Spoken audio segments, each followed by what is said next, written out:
Bayangkan, suami yang selama ini kamu percayai, yang kamu biayai, dan kamu cintai sepenuh hati, ternyata diam-diam menikah siri dengan wanita lain. Sementara seluruh keluarganya ikut merayakan pengkhianatan itu di belakangmu. Dan di hari yang sama, tanpa mereka tahu, kamu sedang menandatangani penjualan rumah mewah 17 miliar yang selama ini mereka banggakan. Sebelum cerita ini dimulai, komen dulu kamu dari kota mana saja yang sedang menonton. Jangan lupa like dan subscribe, karena dukungan kecil dari kalian sangat membantu menyebarkan dakwah Islam dan menjadi amal jariah tanpa kalian sadari. Sambil mendengarkan kisah penuh intrik dan kejutan ini, kamu duduk santai, menikmati suasana, dan di tanganmu ada kacang mete Gaskara yang renyah, gurih, dan bikin ketagihan. Cerita yang menegangkan, ditemani camilan seenak ini, dijamin bikin kamu makin terbawa suasana sampai akhir. Buat yang belum pernah coba, kacang mete Gaskara ini premium banget. Renyahnya dapet, gurihnya pas, dan aromanya bikin gak bisa berhenti ngemil. Cocok nemenin kamu yang suka dengar cerita panjang, nonton drama, atau sekadar butuh teman di waktu santai. Kalau penasaran dan mau stok sekarang juga, Pan bisa order via WhatsApp 081 217 269 165 atau langsung ke website www.gaskara.id. Ayo buruan cobain, karena cerita seru selalu lebih nikmat ditemani mete yang gurih. Di kota Bandung yang mulai diselimuti cahaya senja, Naila duduk sendirian di ruang kerjanya yang perlahan kosong. Desain proyek besar yang ia kerjakan akhirnya selesai. Tangannya masih sedikit bergetar karena lelah. Ia menghela napas panjang, bersandar, lalu meraih ponselnya. Tidak ada pesan masuk dari Rangga. Sejak pagi, pesan Naila hanya berhenti pada centang abu-abu. Tidak dibaca. Tidak dibalas. Sudah 3 hari Rangga pergi dengan alasan dinas ke Makassar, dan rumah yang biasanya hangat terasa lebih sunyi dari biasanya. Untuk mengalihkan pikiran, Naila membuka sosial media. Lini masa bergerak cepat hingga jarinya berhenti. Ada sebuah foto. Hatinya seketika serasa diseret oleh sesuatu yang dingin. Foto itu diunggah oleh Bu Mirna, ibu mertuanya. Di foto itu, Rangga berdiri memakai baju pengantin berwarna krem. Di sampingnya, seorang perempuan yang Naila kenal dengan sangat jelas. Karin Andini. Perempuan muda yang pernah diperkenalkan Rangga sebagai rekan marketing di kantor lain. Gaun pengantin, senyum bahagia, dan tangan Rangga yang menggenggam buku nikah. Napas Naila tercekat. Ia memperbesar foto itu perlahan. Orang-orang di sekeliling mereka tampak sangat akrab. Ada adik iparnya, ada para bibi, ada paman keluarga Rangga. Semuanya tersenyum ke arah kamera dengan bangga, seperti sedang menghadiri perayaan yang sudah lama dinantikan. Di bawah foto itu, Naila membaca sebuah kalimat singkat yang ditulis Bu Mirna. Kalimat yang terasa seperti pisau dingin yang ditancapkan tepat di tengah dadanya.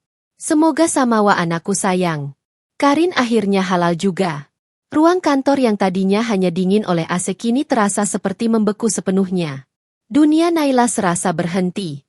Otot jarinya mengeras memegang ponsel. Ia mencari sesuatu yang bisa membuat semuanya masuk akal. Tetapi tidak ada yang masuk akal. Tidak ada penjelasan. Tidak ada alasan yang bisa membela tindakan itu. Seluruh keluarga besar Rangga ada di sana. Semua orang tahu. Hanya dia yang tidak. Sendirian di ruangan luas itu, Naila menegakkan tubuhnya. Tidak ada air mata yang jatuh. Yang muncul justru sensasi dingin yang merayap dari tulang belakang naik ke tengkuknya. Sebuah kesadaran yang perlahan tumbuh. Ia bukan hanya dikhianati. Ia sedang dijatuhkan dengan cara paling menyakitkan yang pernah dia bayangkan. Dan entah mengapa, jauh di dasar hatinya, sesuatu mulai terbangun. Bukan kesedihan. Bukan kepanikan. Tetapi sebuah ketenangan aneh yang terasa seperti api kecil yang baru dinyalakan. Api yang akan membakar semuanya perlahan. Dalam bisikan lirih yang hanya terdengar oleh dirinya sendiri, Naila berkata pelan, "Baik, jika mereka ingin bermain seperti ini, maka mereka akan melihat siapa sebenarnya yang sedang mereka hadapi." Ia menutup ponselnya perlahan, menatap kosong ke layar komputer yang masih menyala. Di luar jendela, langit Bandung perlahan berubah menjadi gelap. Namun bagi Naila, malam itu adalah awal dari sesuatu yang jauh lebih gelap, jauh lebih sunyi, jauh lebih berbahaya. Sebuah perjalanan panjang yang diam-diam mulai bergerak. Sebuah cerita yang tidak akan pernah dilupakan oleh siapapun yang terlibat di dalamnya. Rasa sakit itu berubah menjadi tekad. Dan tekad itu akan menjadi badai. Naila masih duduk terpaku di kursinya ketika notifikasi baru muncul di layar ponselnya. Sebuah komentar lain di bawah foto pernikahan itu. Ia membuka dengan tangan dingin. Selamat ya Rangga.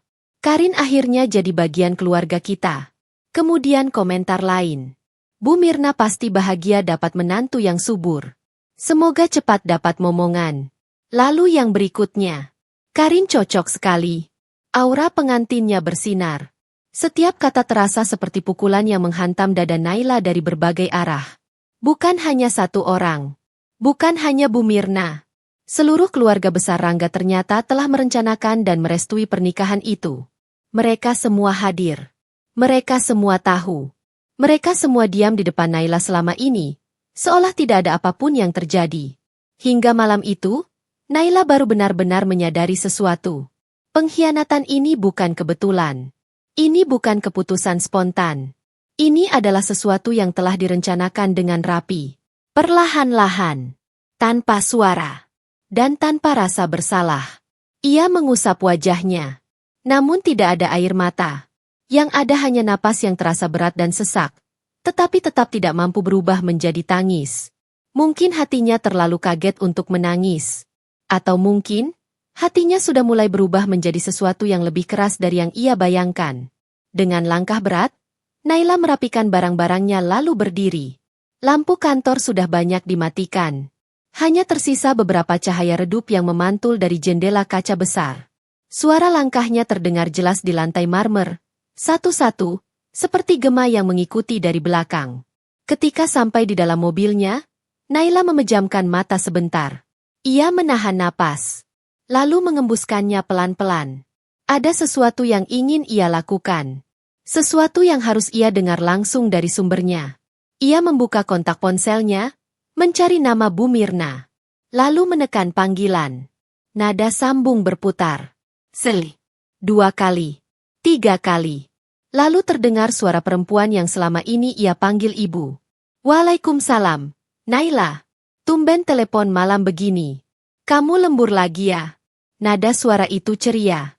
Seolah tidak ada yang janggal. Seolah tidak ada rahasia besar yang baru saja dibuka. Seolah Naila tidak sedang membaca foto dan komentar yang menghancurkan hatinya. Naila menjawab dengan suara yang berusaha ia stabilkan. Bu, ibu sedang di mana? Kedengarannya ramai. Suara tawa kecil terdengar di seberang. Iya, ini lagi syukuran kecil kok. Acara keluarga. Syukuran. Kata itu menusuk. Naila sudah tahu jawabannya. Tapi ia tetap bertanya. Syukuran apa, Bu? Hening sejenak. Lalu suara Bu Mirna berubah. Tidak lagi berpura-pura ramah. Tidak lagi manis seperti biasanya. Syukuran pernikahan Rangga dan Karin. Kamu pasti sudah lihat kan? Udara di dalam mobil serasa berhenti. Naila menggenggam kemudi lebih kuat agar tangannya tidak bergetar. Mengapa? Bu, kenapa semua dilakukan di belakang saya? Tawa Bu Mirna terdengar lagi, tetapi kali ini terasa lebih dingin. Kamu yang tega sama anak saya, Naila. 5 tahun menikah, apa yang kamu kasih ke Rangga? Kamu mandul. Kamu tidak bisa kasih cucu. Kalimat itu menampar jiwa Naila.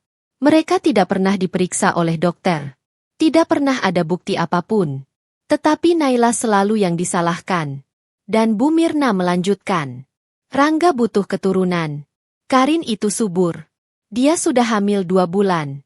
Daripada mereka berzina terus, lebih baik dinikahkan. Halalkan. Kamu wanita berhijab. Harusnya kamu paham. Hening menjalar di dalam mobil. Kata-kata itu menusuk, tetapi sesuatu yang lain juga bangkit dalam diri Naila. Rasa kaget perlahan ditelan oleh ketenangan yang menyeramkan.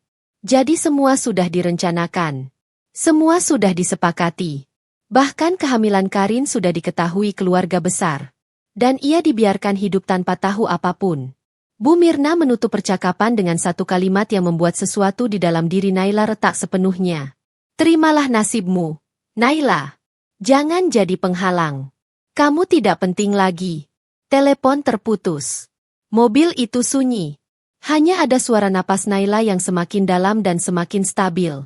Pada akhirnya, yang tersisa bukan lagi luka. Yang tersisa hanyalah tekad yang mengeras. Diam. Dan perlahan berubah menjadi api.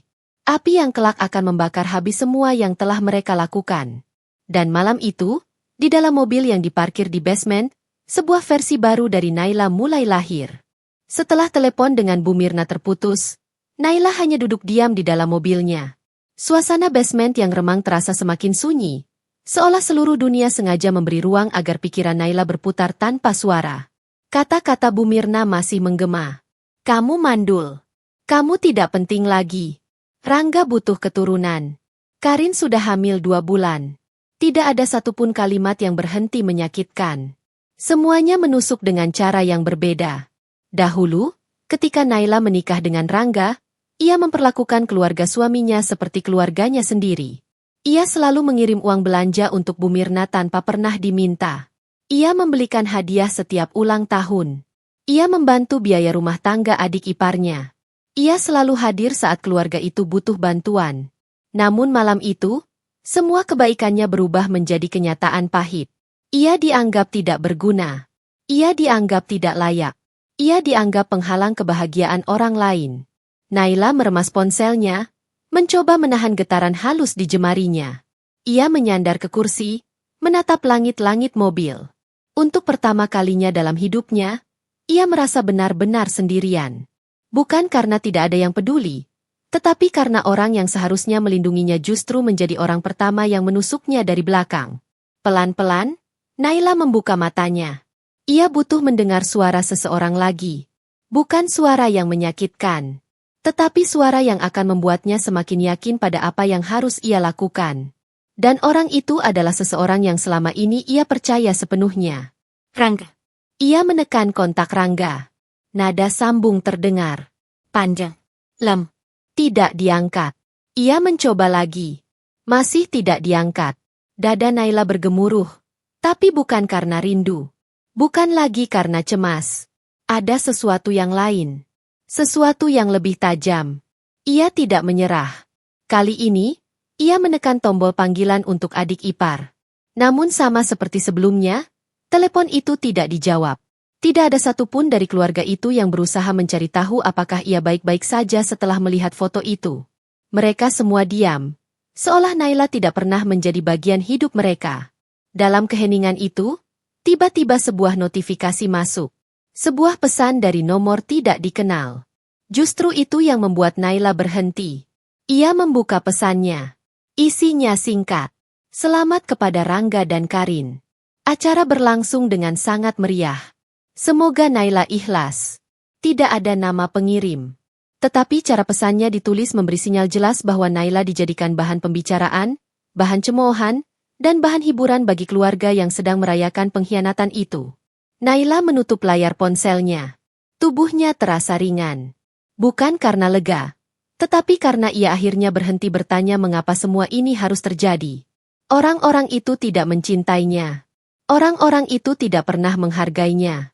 Ia hanya menjadi sumber uang, sumber kenyamanan, sumber kemudahan.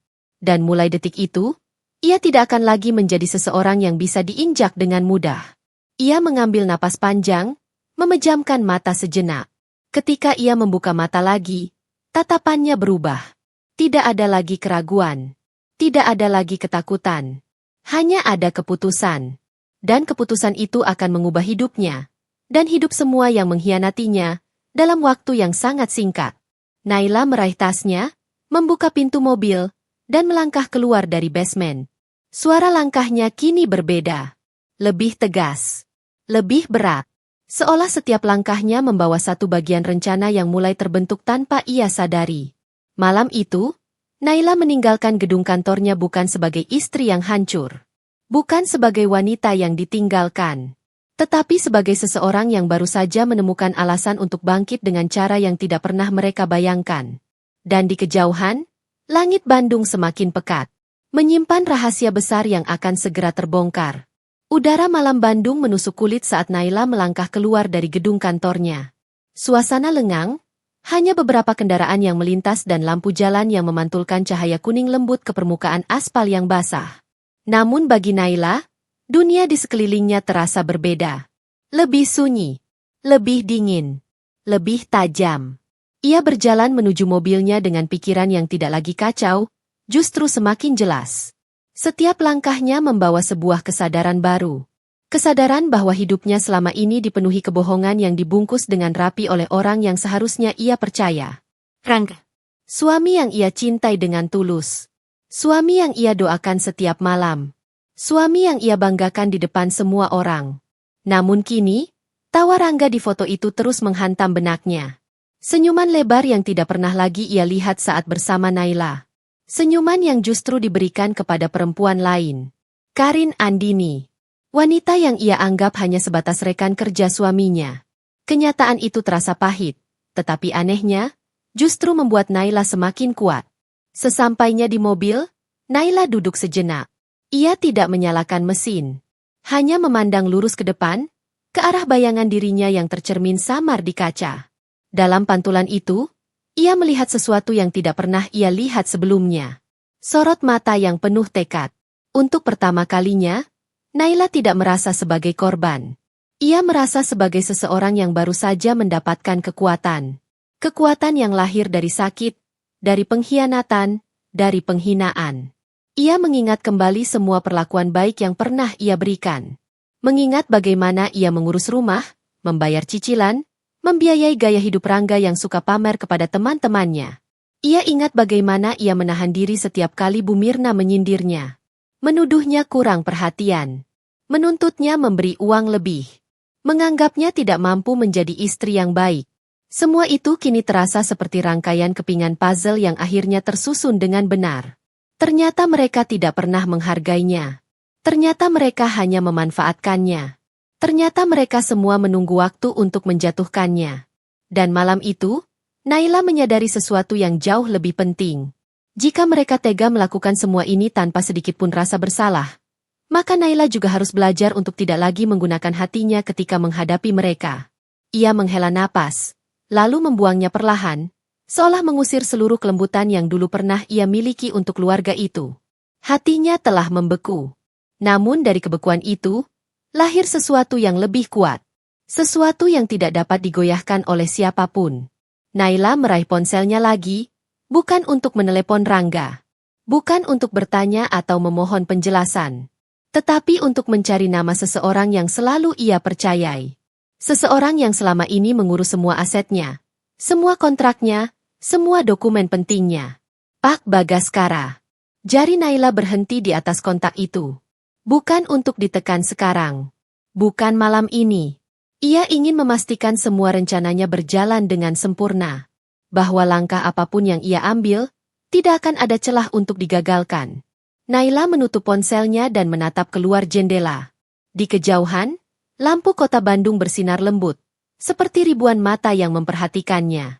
Namun Naila tidak merasa diawasi. Ia merasa diberi jalan. Malam ini, dunia seakan membisikkan satu kalimat kepadanya. Waktumu telah tiba. Dengan gerakan mantap, ia menyalakan mesin mobil. Suara mesin yang mengalun halus terasa seperti awal dari perjalanan panjang yang akan mengubah hidupnya. Tangan Naila menggenggam setir lebih erat. Dan di balik tatapan matanya yang kini tenang, tersimpan badai yang perlahan tumbuh. Badai yang tidak akan bisa dihentikan oleh siapapun. Tidak oleh Rangga. Tidak oleh Karin. Tidak oleh Bu Mirna. Perjalanan Naila baru saja dimulai. Mobil Naila melaju pelan menembus malam Bandung yang mulai larut. Lampu-lampu kota bergeser di kaca mobil seperti garis-garis cahaya yang mengikuti kemanapun ia pergi. Namun di dalam mobil itu, suasana jauh lebih sunyi daripada jalanan yang sepi. Naila memegang setir dengan kedua tangannya, seolah ia sedang menggenggam kendali penuh atas sesuatu yang baru saja berubah dalam hidupnya. Rasa sakit yang tadi menusuk hatinya perlahan terkubur di bawah sesuatu yang jauh lebih kuat. Sebuah tekad yang muncul tanpa ia sadari. Setiap kali bayangan foto pernikahan Rangga dan Karin muncul di pikirannya, tekad itu semakin mengeras, semakin terbentuk, semakin lengkap. Dan kini, tekad itu berubah menjadi rencana. Rencana yang tidak boleh diketahui siapapun.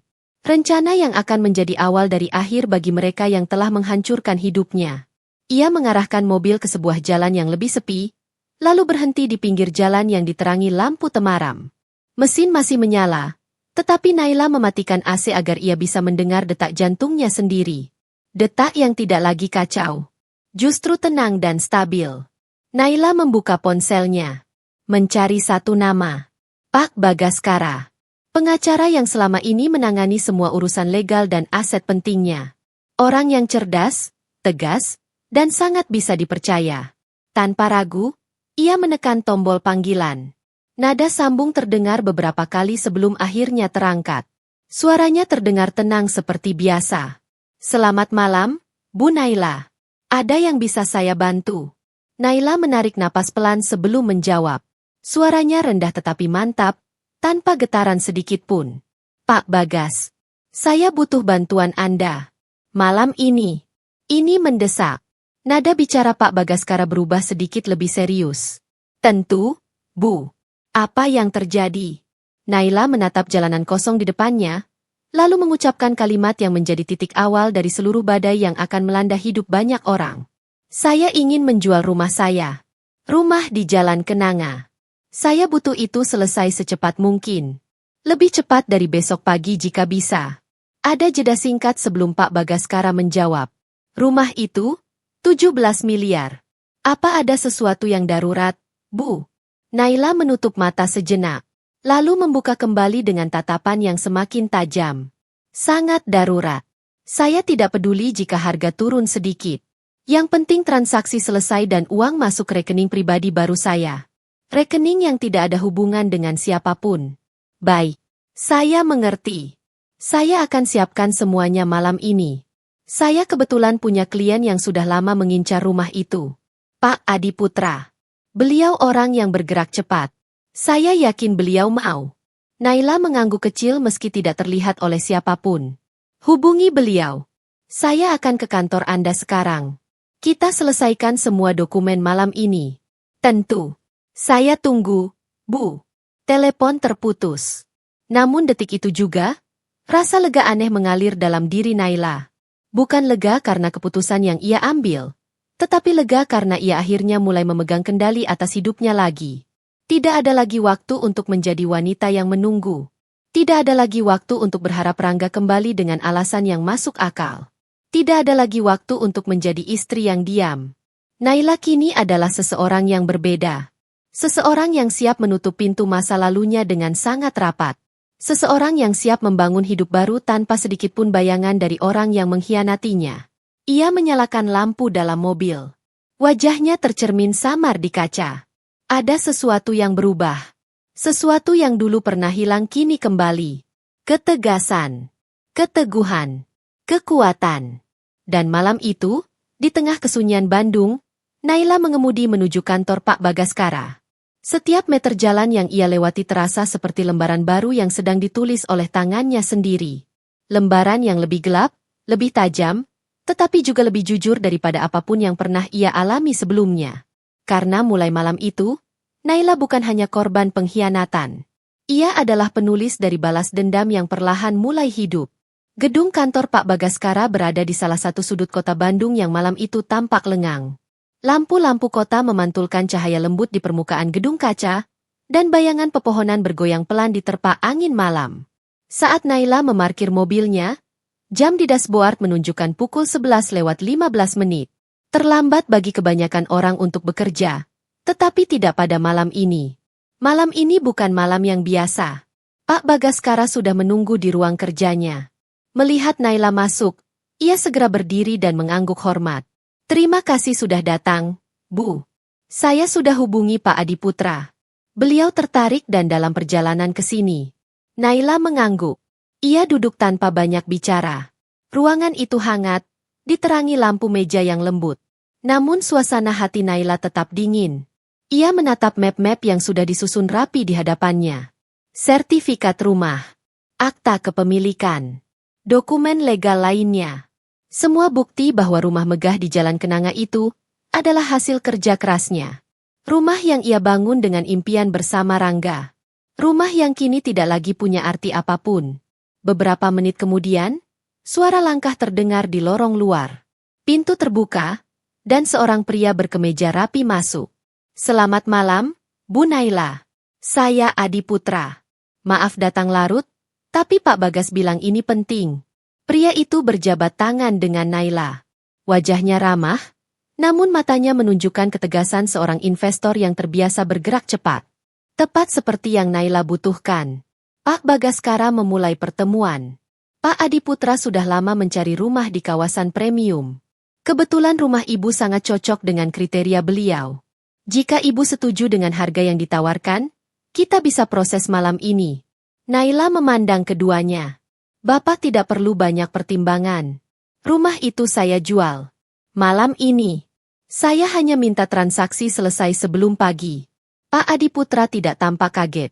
Ia justru tersenyum tipis. "Saya suka orang yang tegas." "Baik, saya lihat dokumennya." Dalam waktu singkat, semua dokumen diperiksa. Tidak ada kesalahan. Tidak ada cacat.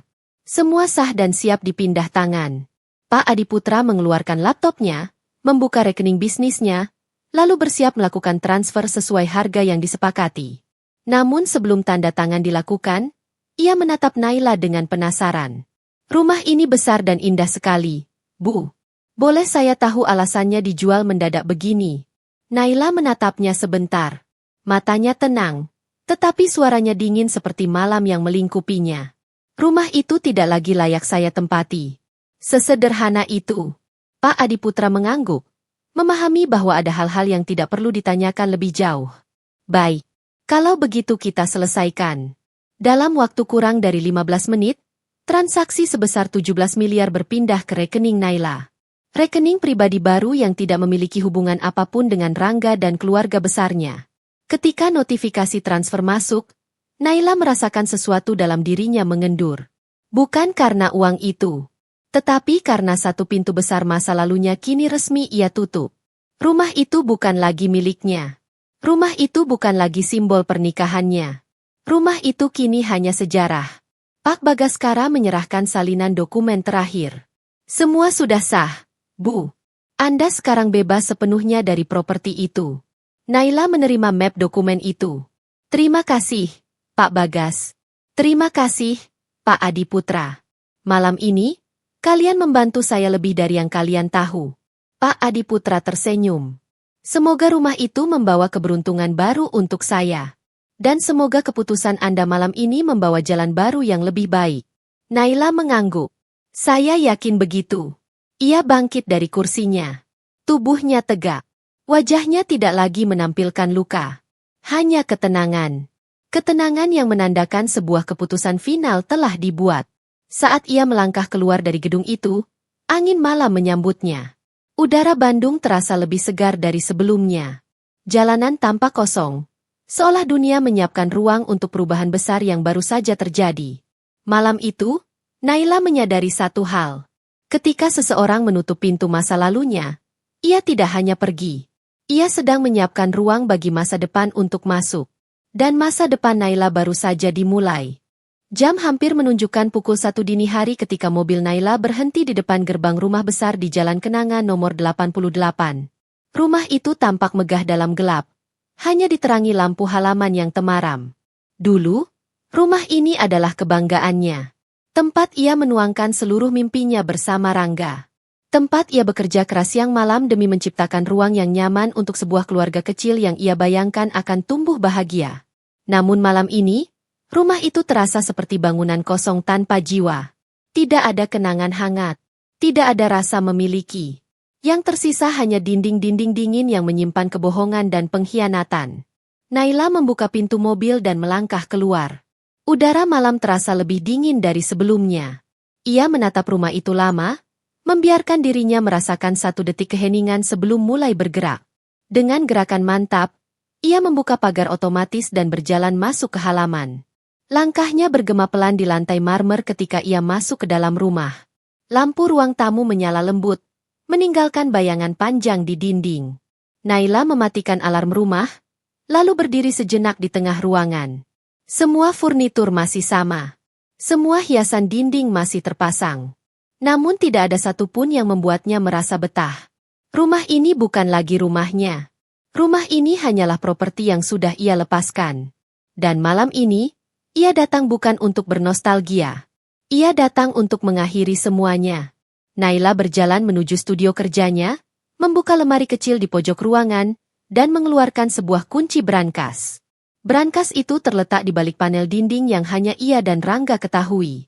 Namun hanya Naila yang tahu kode pembukanya. Ia mengetikkan kombinasi angka itu tanpa ragu. Brankas terbuka, memperlihatkan sejumlah dokumen penting yang selama ini ia simpan rapi. Sertifikat rumah kedua, akta kepemilikan ruko, buku tabungan investasi, BPKB mobil, polis asuransi. Semua tersimpan seperti potongan-potongan puzzle yang selama ini memberinya rasa aman. Naila mulai memeriksa satu persatu, memastikan semua lengkap. Tangannya bergerak cepat tetapi tetap tenang. Ia memasukkan semua dokumen itu ke dalam tas khusus tahan air yang dibawanya. Dokumen-dokumen itu bukan lagi sekadar aset. Mereka adalah fondasi dari hidup baru yang akan ia bangun setelah meninggalkan semua ini. Namun ketika ia mengambil dokumen terakhir, pandangannya berhenti pada satu amplop tebal di sudut brankas. Amplop yang tidak pernah ia lihat sebelumnya. Keningnya mengerut. Dengan hati-hati, ia membuka amplop itu. Di dalamnya, terdapat sebuah polis asuransi jiwa. Nama tertanggung, Naila Putri. Nilai pertanggungan, 10 miliar. Tertanggung ahli waris, Karin Andini. Detak jantung Naila berhenti sejenak. Ruangan terasa membeku. Suara detik jam di dinding terdengar lebih keras. Karin. Nama selingkuhan suaminya. Nama perempuan yang baru saja dinikahi Rangga. Perempuan yang disebut-sebut sedang hamil. Mengapa ia menjadi ahli waris polis asuransi atas nama Naila? Kapan polis ini dibuat? Siapa yang mengajukan? Tangan Naila mengepal pelan. Bukan karena takut, tetapi karena sebuah potongan besar dari rencana lain tiba-tiba terungkap. Potongan yang membuat semua pengkhianatan ini menjadi jauh lebih gelap dari sebelumnya. Naila menutup amplop itu perlahan, seolah menutup lembaran kebenaran yang baru saja terbuka. Pengkhianatan Rangga bukan sekadar perselingkuhan. Ini sesuatu yang lain. Sesuatu yang berbahaya. Ia memasukkan polis itu ke dalam tas, lalu menutup kembali brankas. Setelah memastikan tidak ada yang tertinggal, Naila meninggalkan ruangan itu. Lampu-lampu rumah ia matikan satu persatu, meninggalkan hanya cahaya kecil di lorong. Ketika ia keluar kembali ke halaman, udara malam terasa lebih dingin dari sebelumnya. Rumah itu berdiri kokoh seperti raksasa yang menyimpan terlalu banyak rahasia. Namun mulai malam ini, rumah itu bukan lagi bagian hidupnya. Karena esok pagi, rumah itu akan menjadi milik orang lain. Dan seluruh rahasia yang tersimpan di dalamnya tidak akan pernah menyentuh hati Naila lagi.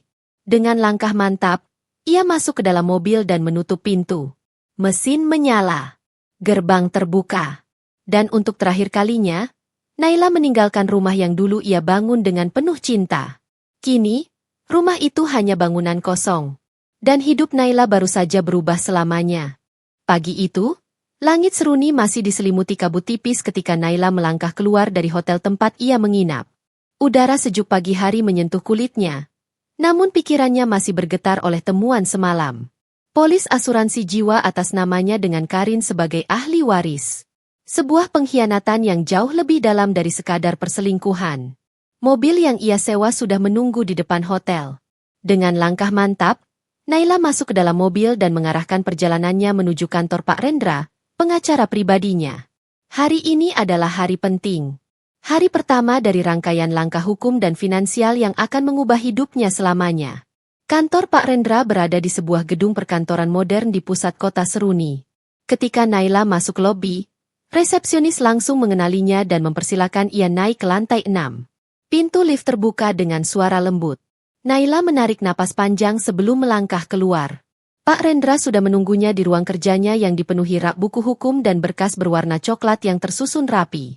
Pria parubaya itu menatap Naila dengan sorot prihatin namun tetap profesional. Selamat pagi, Bu Naila. Anda terlihat lebih tegas dari terakhir kita bertemu. Naila duduk dengan tenang. Pak, saya ingin menyelesaikan semua urusan secepat mungkin. Termasuk penjualan rumah. Apakah lusa bisa? Pak Rendra mengangguk pelan. Sudah bisa. Pembeli yang saya hubungi semalam, Tuan Hendrawan, menyatakan minat penuh. Beliau tipe investor yang cepat dalam mengambil keputusan. Jika tidak ada kendala, transaksi bisa selesai hari ini. Sebuah angin kelegaan mengalir di dada Naila. Bagus. Saya ingin urusan rumah selesai sebelum Rangga pulang dari rencana liburannya. Saya tidak ingin ada satupun akses yang tersisa untuk dia. Pak Rendra mencatat sesuatu di buku kecilnya. Dan mengenai permintaan Anda yang satu lagi. Surat gugatan cerai sudah saya siapkan. Namun sesuai keinginan Anda, belum akan saya daftarkan sampai perintah Anda berikutnya. Naila mengangguk. Bagus. Sekarang ada satu hal lagi, Pak.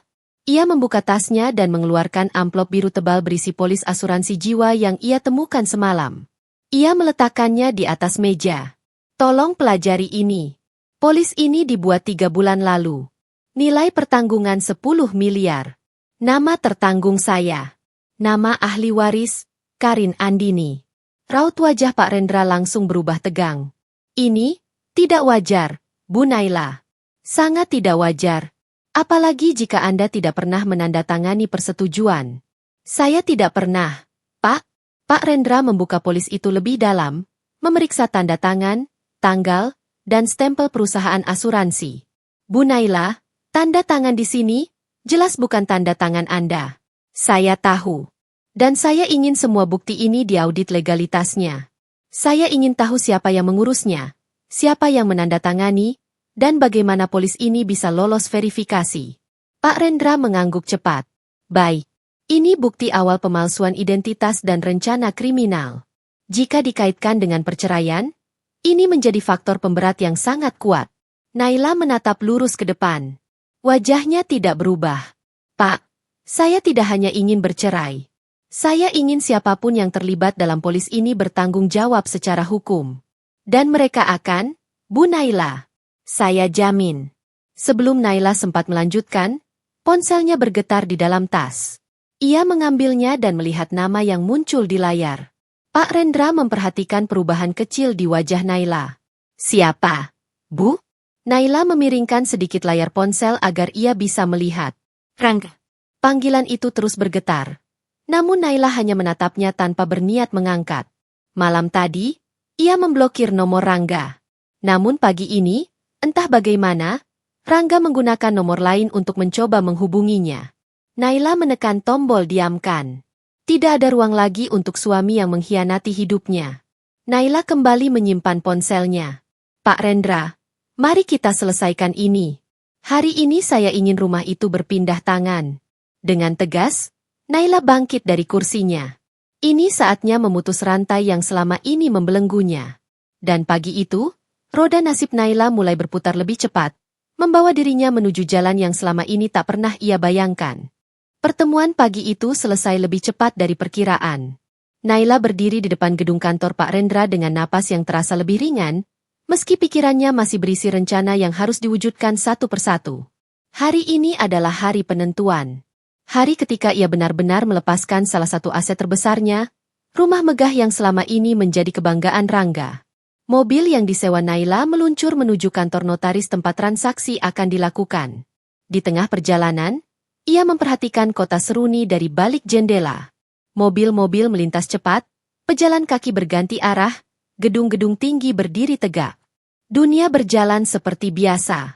Namun hidup Naila baru saja memasuki bab yang sama sekali berbeda. Setibanya di kantor notaris, Pak Rendra sudah menunggu bersama pria berwibawa berusia sekitar 50 tahun lebih, berdiri tegak dengan senyum profesional. Selamat datang, Bu Naila. Perkenalkan, ini Tuan Hendrawan. Beliau pembeli rumah Anda. Naila menjabat tangan pria itu dengan mantap. Terima kasih, Pak Hendrawan. Saya senang proses ini bisa berlangsung cepat. Pak Hendrawan tertawa kecil. Saya yang berterima kasih, Bu Naila. Jarang ada properti sebagus rumah itu dilepas dengan harga kompetitif. Apalagi prosesnya cepat dan legalitasnya bersih. Naila hanya tersenyum. Ia tidak ingin menjelaskan bahwa rumah itu dilepas bukan karena finansial, tetapi karena pengkhianatan. Notaris mempersilakan mereka duduk di ruang rapat yang rapi dan tenang. Tumpukan dokumen sudah disusun dalam map tebal. Proses verifikasi berlangsung lancar. Semua sertifikat asli. Semua legalitas lengkap. Semua data mencantumkan satu nama pemilik. Nama Naila Putri. Bukan nama Rangga. Bukan nama siapapun selain dirinya. Pada titik itu, Naila merasakan betapa bijaknya keputusan Allah menuntunnya tetap mempertahankan nama pribadi pada setiap asetnya.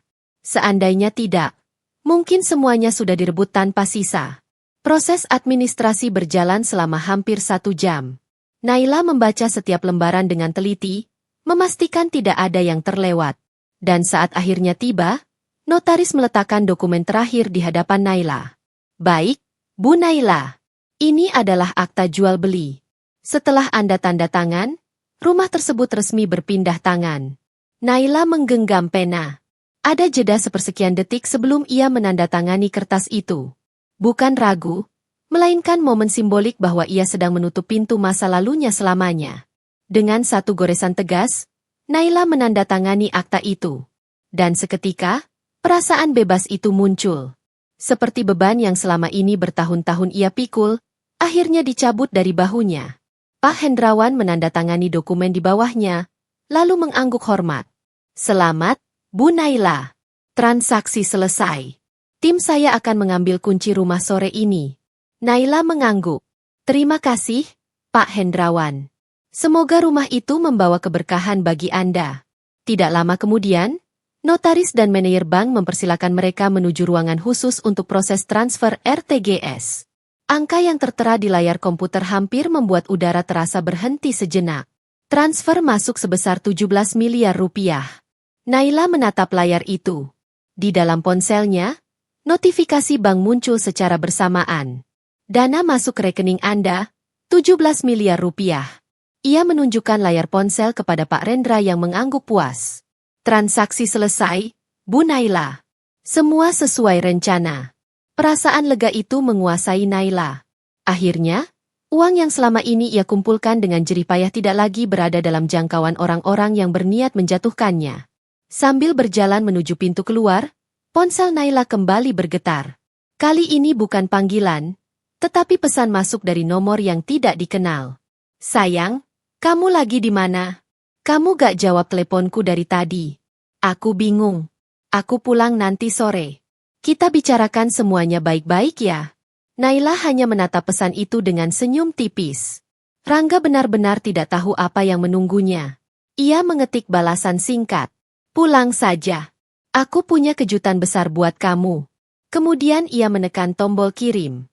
Dan setelah itu, ia memblokir nomor tersebut. Hari ini adalah permulaan. Dan Naila siap menghadapi semua yang akan datang. Sore itu, setelah transaksi rumah selesai dan uang 17 miliar telah masuk aman ke rekening barunya, Naila memutuskan untuk menyelesaikan satu hal penting lagi. Hal yang selama ini menjadi sumber kekuasaan Rangga di rumah tangga mereka.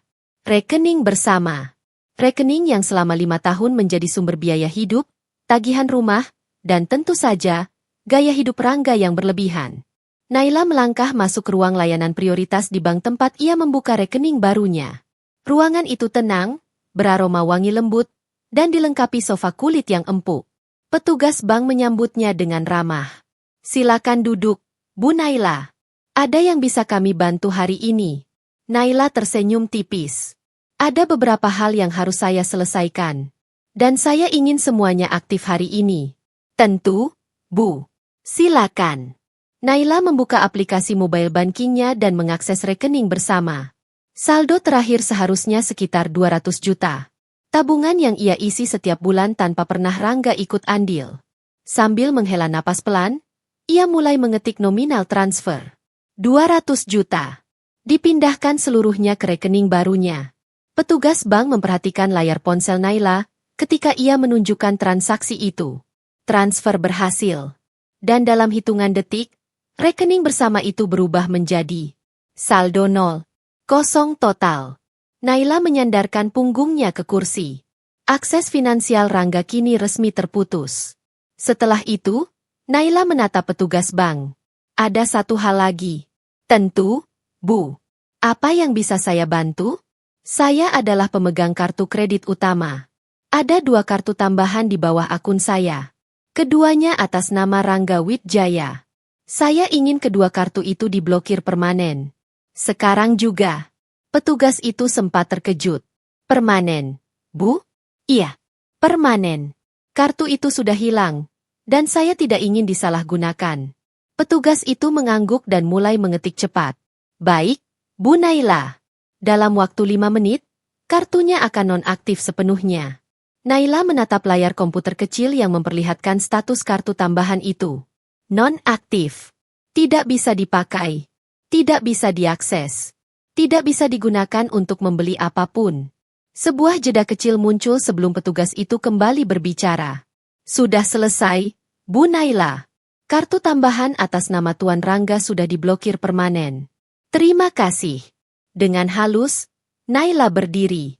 Ia merapikan hijabnya, menggenggam tas tangannya, dan meninggalkan ruang prioritas itu dengan langkah yang mantap. Di luar bank, cahaya matahari sore menerpa wajahnya. Jalanan Seruni terlihat sibuk. Namun Naila merasa dirinya berada di dunia yang berbeda. Dunia di mana ia bukan lagi istri yang dikendalikan, dibohongi, dan dimanfaatkan. Dunia di mana ia memegang kendali penuh atas hidupnya. Dunia di mana semua pintu bagi Rangga mulai tertutup satu persatu. Saat ia hendak masuk ke mobil, ponselnya kembali bergetar. Pesan dari Rangga. Nomor baru lagi. Sayang, aku tahu kamu baca pesanku. Kenapa kamu blokir aku? Ada apa? Tolong balas. Aku butuh kamu. Naila tersenyum kecil. Ironis. Rangga menulis, butuh kamu, hanya setelah semua akses finansialnya tertutup. Naila mengetik balasan terakhir. Pulang saja. Kamu akan mengerti semuanya nanti. Kemudian, dengan tenang, ia memblokir nomor itu juga. Mobil bergerak pelan keluar dari area parkir bank. Naila memandang keluar jendela. Langit mulai berubah warna. Dan hidupnya pun berubah arah. Tahap kedua telah selesai. Dan tahap berikutnya akan jauh lebih besar. Pagi hari berikutnya, udara Seruni terasa lebih dingin dari biasanya. Langit masih berwarna keperakan ketika Naila berdiri di depan gedung kantornya sendiri. Sebuah firma desain dan konstruksi yang ia dirikan 3 tahun lalu. Tetapi selama ini ia serahkan operasionalnya kepada beberapa orang kepercayaan. Termasuk Rangga. Hari ini, Naila datang tanpa pemberitahuan. Tanpa menjadwalkan pertemuan. Tanpa memberi kesempatan bagi siapapun untuk bersiap. Ia ingin melihat semuanya dengan mata kepalanya sendiri. Resepsionis yang masih muda terkejut melihat kedatangannya. Selamat pagi, Bu Naila. Perlu saya panggilkan Pak Rangga atau Pak Fajar? Tidak perlu. Saya mau ke lantai 5. Beritahu Pak Fajar saya menemuinya sekarang. Tolong beritahu dia, Naila datang. Nada itu cukup membuat resepsionis menelan ludah sebelum akhirnya mengangguk cepat. Lift menuju lantai 5 terasa berjalan lebih lambat dari biasanya. Begitu pintunya terbuka, Pak Fajar sudah berdiri di sana. Wajahnya tegang dan tampak berusaha menyembunyikan rasa cemas. Bu Naila, ada apa ya? Kunjungannya tiba-tiba sekali. Naila berjalan melewati pria itu tanpa berhenti. Ada masalah besar, Pak Fajar. Dan saya butuh bantuan Bapak sekarang juga.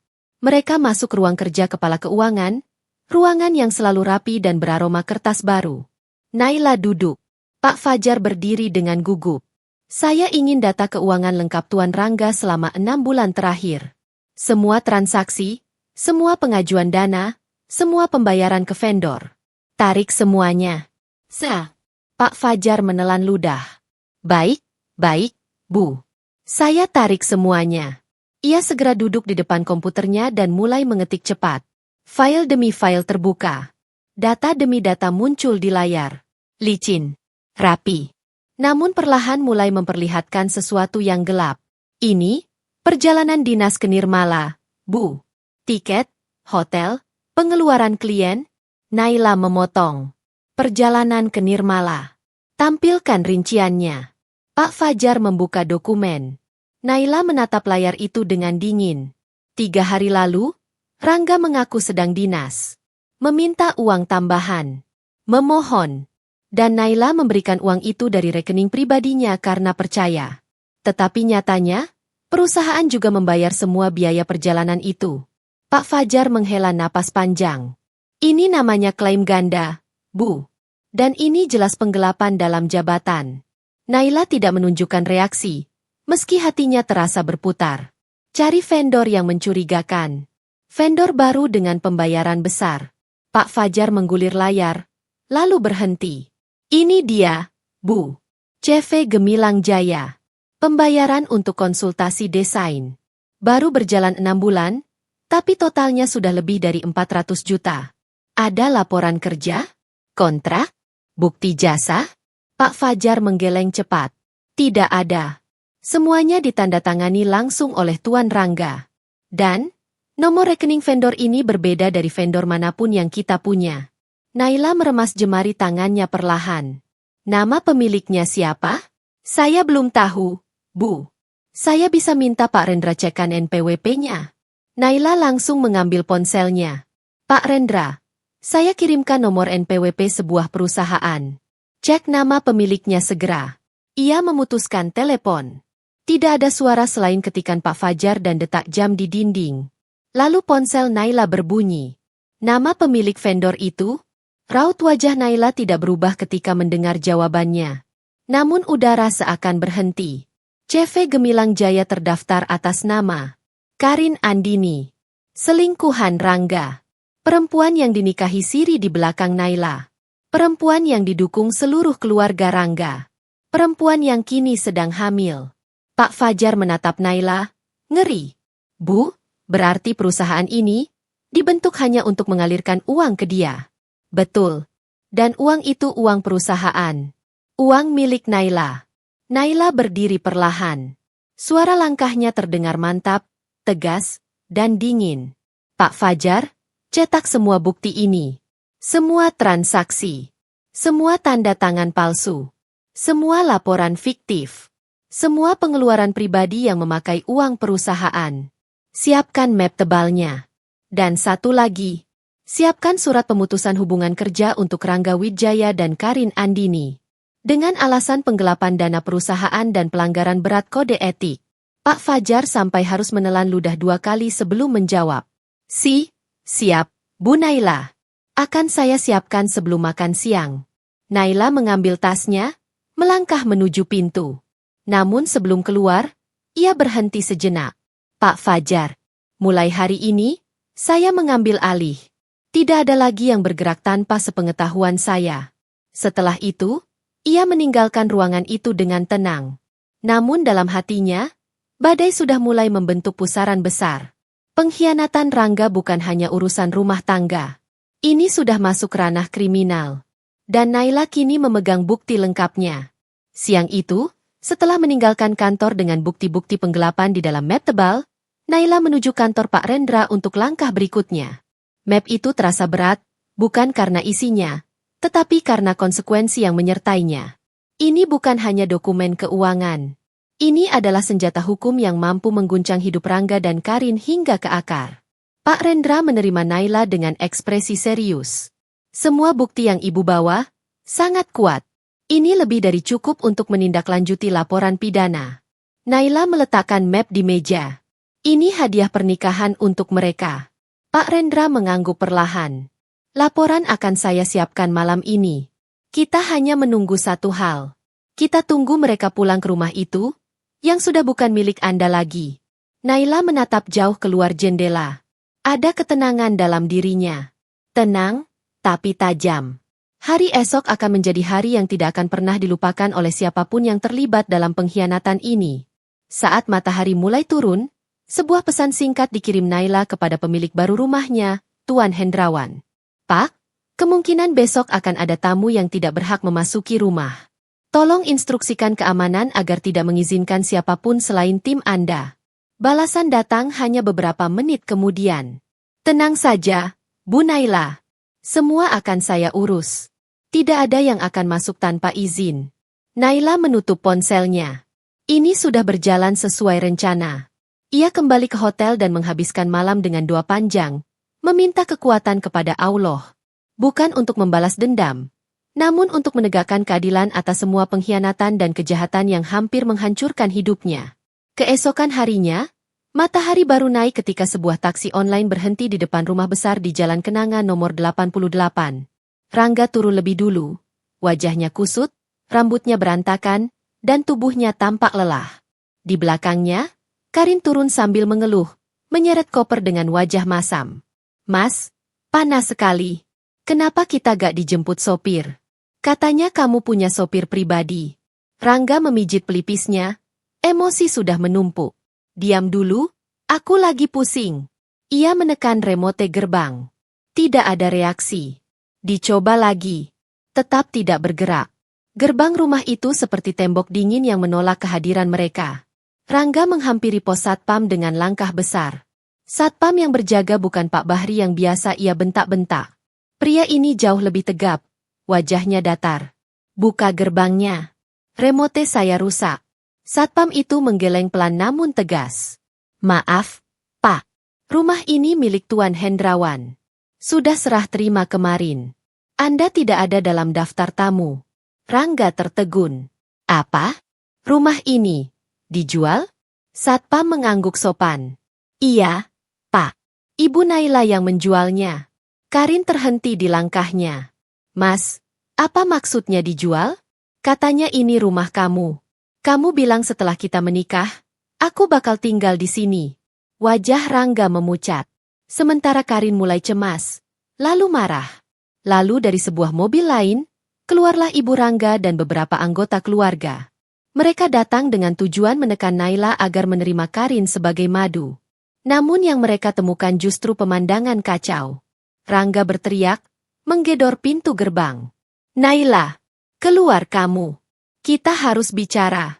Tidak ada suara. Hanya udara panas dan tatapan kasihan dari beberapa tetangga yang mulai memperhatikan.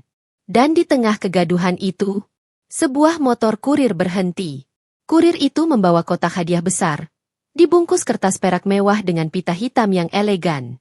"Ada paket untuk Tuan Rangga dan Nyonya Karin, di alamat ini." Semua orang diam. Rangga menandatangani dengan tangan bergetar. Kotak itu dibuka. Di dalamnya bukan perhiasan, bukan cek, bukan hadiah manis, melainkan 2 amplop putih tebal bersegel resmi, bertuliskan, "Untuk yang terhormat, Saudara Rangga Wijaya. Untuk yang terhormat, Saudari Karin Andini." Rangga merobek amplop itu. Ia membaca, "PHK dengan tidak hormat, pelanggaran etika perusahaan, penggelapan dana. Seluruh fasilitas ditarik dalam 24 jam. Karin berteriak membaca surat miliknya. "Aku dipecat? Aku? Kenapa? Mas, ini apa?" Ia mulai menangis dan memukuli dada Rangga dengan panik. Namun kejadian terbesar belum dimulai. Di bawah kedua amplop itu, ada sebuah kartu kecil dengan tulisan tangan Naila. Rangga membaca keras-keras. "Perusahaan itu milikku. Sahamnya 90% atas namaku. Kamu baru saja memecat dirimu sendiri dari propertiku." Kerumunan itu terdiam.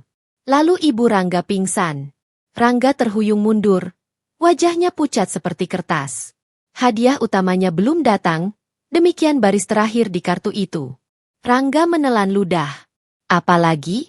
Apa yang lebih buruk dari ini? Dan tepat saat pertanyaan itu memenuhi pikirannya, suara sirine polisi terdengar dari ujung jalan. 2 mobil patroli berhenti di depan rumah. 4 petugas turun. Salah satu menatap Rangga dan Karin sambil membuka map. "Selamat siang. Kami mencari Rangga Wijaya dan Karin Andini terkait laporan penggelapan dana perusahaan dan pemalsuan dokumen." Wajah Rangga hancur. Karin menjerit histeris. Dan dari sebuah sedan hitam yang berhenti di belakang mobil polisi, Naila turun. Tenang, anggun, tegas. Hari itu, Naila berdiri bukan sebagai istri yang terluka, tetapi sebagai perempuan yang menegakkan keadilan. Dan permainan baru saja berubah menjadi hukuman nyata. Suasana di depan rumah Jalan Kenanga nomor 88 berubah menjadi hening yang menakutkan ketika Naila melangkah keluar dari sedan hitamnya. Angin sore seolah berhenti berhembus. Semua mata tertuju padanya. Wajah Naila tidak menunjukkan kemarahan ataupun kepuasan. Wajah itu tenang. Sangat tenang. Justru ketenangan itulah yang membuat semua orang yang hadir merasakan tekanan luar biasa.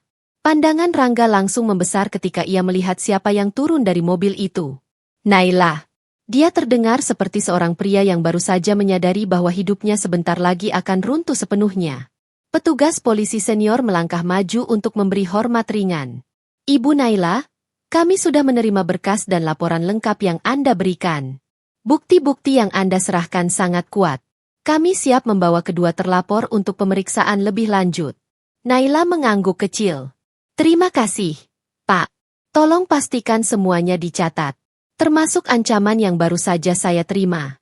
Seakan mengerti maksudnya, petugas itu melirik Rangga yang masih menggenggam kartu kecil pemberian Naila sebelumnya. Ketakutan tampak jelas di wajah pria itu. Karin, yang berdiri di sampingnya dengan wajah berantakan dan riasan luntur, memeluk lengan Rangga sambil menangis. Mas, bilang sesuatu. Jelasin ke mereka. Bilang aku gak tahu apa-apa. Rangga mengibaskan tangannya. Semua ini salah paham. Naila, kamu gila. Ini semua settingan kamu. Kamu pasti dendam sama aku. Naila menatapnya tanpa flinching. Dendam? Tidak. Rangga. Saya hanya menegakkan keadilan. Rangga meronta ketika dua petugas mulai menggiringnya. Tunggu. Naila. Kamu mau hancurkan aku? Kamu tega? Setelah semua yang kita lalui? Naila melangkah mendekat hanya sejengkal darinya. Suaranya rendah, dingin, dan menusuk. Yang kamu sebut, semua yang kita lalui, itu hanya berlaku kalau kamu tidak menyembunyikan pernikahan siri. Tidak menghamili perempuan lain. Tidak mencuri uang perusahaan. Dan, tidak memalsukan polis asuransi 10 miliar atas namaku. Dengan selingkuhanmu sebagai ahli warisnya. Karin terisak keras, tubuhnya bergetar ketakutan. Apa? Apa maksudnya polis? Mas, kamu gak bilang apa-apa soal itu. Rangga membeku. Wajahnya seperti pria yang digiring ke tepi jurang tanpa kesempatan kembali. Polis apa? Mas? Karin mencengkeram dadanya. Napasnya memendek. Jangan bilang kamu mau bunuh dia. Mas, bilang sesuatu. Bilang itu bohong. Rangga kehilangan kata-kata. Naila melanjutkan dengan suara yang tetap tenang. Saya menemukan polis itu di brankas rumah. Dan tentu saja, tanda tangannya dipalsukan. Semuanya sudah saya laporkan.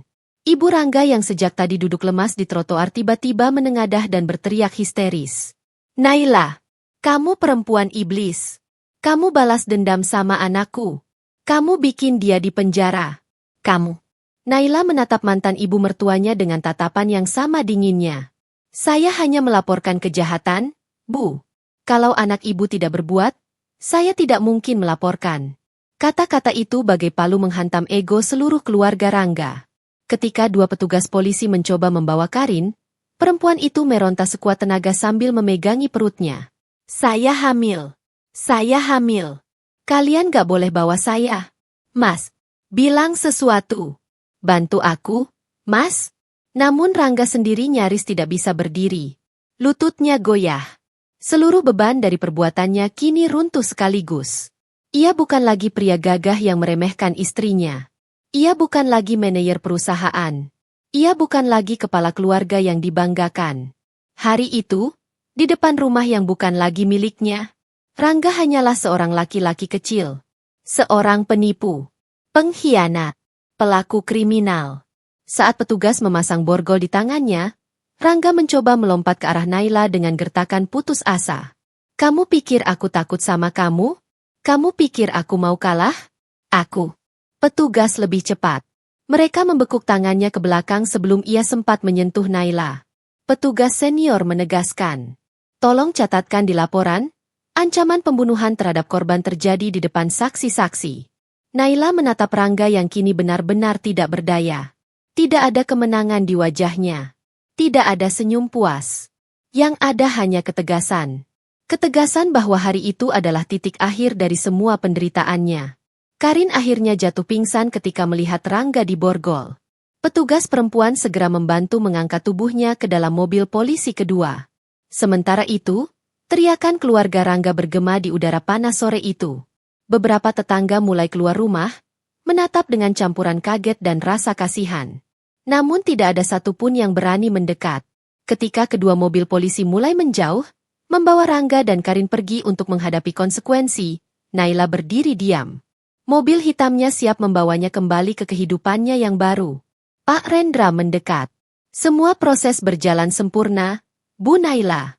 Sekarang, semuanya sudah dimulai. Naila menarik napas panjang. Dan dengan langkah ringan, ia masuk ke mobil dan menutup pintunya. Hari itu, di bawah langit yang mulai berubah warna, hidup Naila resmi memasuki babak baru. Bukan sebagai korban, namun sebagai perempuan yang mengambil kembali seluruh kehormatannya. Hari-hari setelah penangkapan Rangga dan Karin berjalan cepat, namun penuh tekanan di balik layar. Berkas kasus mereka diproses dengan kilat karena bukti-bukti yang diserahkan Naila sangat lengkap, terorganisir, dan tidak menyisakan ruang untuk manipulasi. Semua aliran dana tercatat. Semua tanda tangan palsu terlihat jelas. Semua rekam jejak transaksi masuk rekening atas nama Karin tidak terbantahkan. Kota Seruni pun mulai ramai dengan bisik-bisik. Manajer muda yang terkenal flamboyan dan istrinya yang hamil muda ditangkap karena penggelapan dana perusahaan. Gosip menyebar cepat. Namun tidak ada yang tahu bahwa di balik kisah itu, ada seorang perempuan yang akhirnya memilih untuk tidak diam lagi. Di ruang sidang, suasana tegang terasa sampai ke lorong luar. Jaksa membuka kasus dengan lantang, menegaskan bahwa tindakan Rangga bukan sekadar perselingkuhan atau kecurangan kecil. Ini adalah penggelapan dana perusahaan sebesar 530 juta rupiah. Dengan unsur kesengajaan, perencanaan rapi, dan kolusi bersama pelapor kedua, terdakwa Karin Andini. Rangga duduk di kursi terdakwa dengan wajah kusam dan mata cekung. Tidak ada lagi kemeja mewah atau jam tangan puluhan juta yang dulu ia banggakan. Ia hanya mengenakan rompi tahanan berwarna oranye. Tangan terborgol. Kepala tertunduk. Karin duduk di sebelahnya, terlihat jauh lebih lemah dari sebelumnya. Perutnya yang membesar membuat gerakannya terbatas, dan tatapan matanya kosong. Sejak mengetahui bahwa ia akan melahirkan di balik jeruji, histerianya berubah menjadi ketakutan yang menua dalam diam. Pengacara Rangga mencoba membela. Yang mulia, klien kami hanyalah korban rayuan perempuan ini. Dia. Namun hakim memotong tegas. Faktanya jelas. Semua bukti transfer ditandatangani oleh terdakwa Rangga. Dan tanda tangan pemalsuan pada dokumen perusahaan, itu juga tanda tangannya. Rangga menunduk dalam. Sidang berlanjut dengan bukti-bukti diperlihatkan satu persatu. Rekening CV Gemilang Jaya. Catatan transfer. Laporan palsu. Klaim ganda perjalanan dinas. Pembelian barang-barang pribadi menggunakan kartu perusahaan. Serta, bukti paling gelap. Polis asuransi jiwa 10 miliar atas nama Naila. Dengan ahli waris Karin. Hakim menatap panjang ke arah Rangga. Apakah terdakwa menyadari bahwa jika polis ini cair, artinya tertanggung harus meninggal dunia? Rangga menggigit bibir. Suaranya pecah. Saya hanya ikut saran. Saya tidak berniat. Hening panjang memenuhi ruang sidang. Di bangku pengunjung, Naila duduk dengan wajah tenang. Ia tidak menangis. Tidak gemetar. Tidak memalingkan wajah. Ia hanya melihat kebenaran terungkap dengan sendirinya. Setelah beberapa kali persidangan, hari putusan pun tiba. Hakim mengetuk palu dengan suara yang bergema keras. Menjatuhkan hukuman selama 5 tahun penjara kepada terdakwa Rangga Wijaya. Dengan pemberatan karena pemalsuan, penggelapan dalam jabatan, dan indikasi rencana kriminal terkait polis asuransi. Suara tangis Rangga pecah seketika. Tidak, Yang Mulia. Saya mohon, saya punya anak, saya... Namun palu telah diketuk. Keputusan final. Lalu hakim beralih ke Karin. Untuk terdakwa Karin Andini, menjatuhkan hukuman 3 tahun penjara. Karena turut serta menikmati hasil kejahatan, menggunakan rekening perusahaan fiktif, dan memalsukan dokumen administratif. Karin menjerit. Saya hamil. Tolong Yang Mulia. Tolong kurangi hukumannya. Saya? Hakim menjawab datar. Kehamilan bukan alasan untuk membebaskan seseorang dari tindak pidana. Negara memiliki fasilitas medis yang memadai bagi tahanan hamil. Anda akan dirawat dengan prosedur yang berlaku. Karin langsung pingsan. Teriakannya lenyap berganti sunyi. Kisah mereka tidak berhenti di ruang sidang. Ibu Rangga, perempuan yang dulu membanggakan putra tunggalnya kemana-mana, kini hidup dalam aib yang membuatnya tak sanggup keluar rumah. Gosip-gosip dari tetangga menghancurkan martabatnya. Ia kehilangan semua tabungan karena membiayai pengacara mahal. Akhirnya rumahnya dijual murah. Ia pindah ke gang sempit di pinggiran kota. Karin melahirkan seorang bayi laki-laki di rumah sakit penjara. Bayi itu hanya boleh bersamanya sementara. Setelah itu, sesuai prosedur, diserahkan ke dinas sosial. Keluarganya menolak mengasuh. Nama Karin dicoret dari kartu keluarga mereka. Rangga. Hidupnya berubah menjadi bayang-bayang kelam dalam penjara. Ia menjadi pemarah, pendiam, dan sering menyendiri. Ia bukan lagi laki-laki penuh percaya diri yang dulu memamerkan harta Naila kepada semua orang. Ia hanya seorang narapidana. Dengan penyesalan yang selalu terlambat. Dan di tengah kejatuhan itu, ada satu sosok yang akhirnya bangkit. Naila. Perceraian disahkan pengadilan hanya dalam waktu singkat. Tidak ada yang memperumit. Tidak ada yang membela. Bukti perselingkuhan dan kejahatan membuat hakim mengabulkannya tanpa ragu. Dengan uang 17 miliar dari penjualan rumah, ruko, investasi, dan aset lainnya, Naila membangun kembali hidupnya. Ia menjual perusahaan lama yang menyimpan luka. Ia memulai sesuatu yang baru. Sesuatu yang jauh lebih besar. Namun kisah itu baru dimulai. Setelah proses persidangan selesai dan seluruh babak kelam kehidupan rumah tangganya resmi berakhir, Naila mengambil keputusan besar.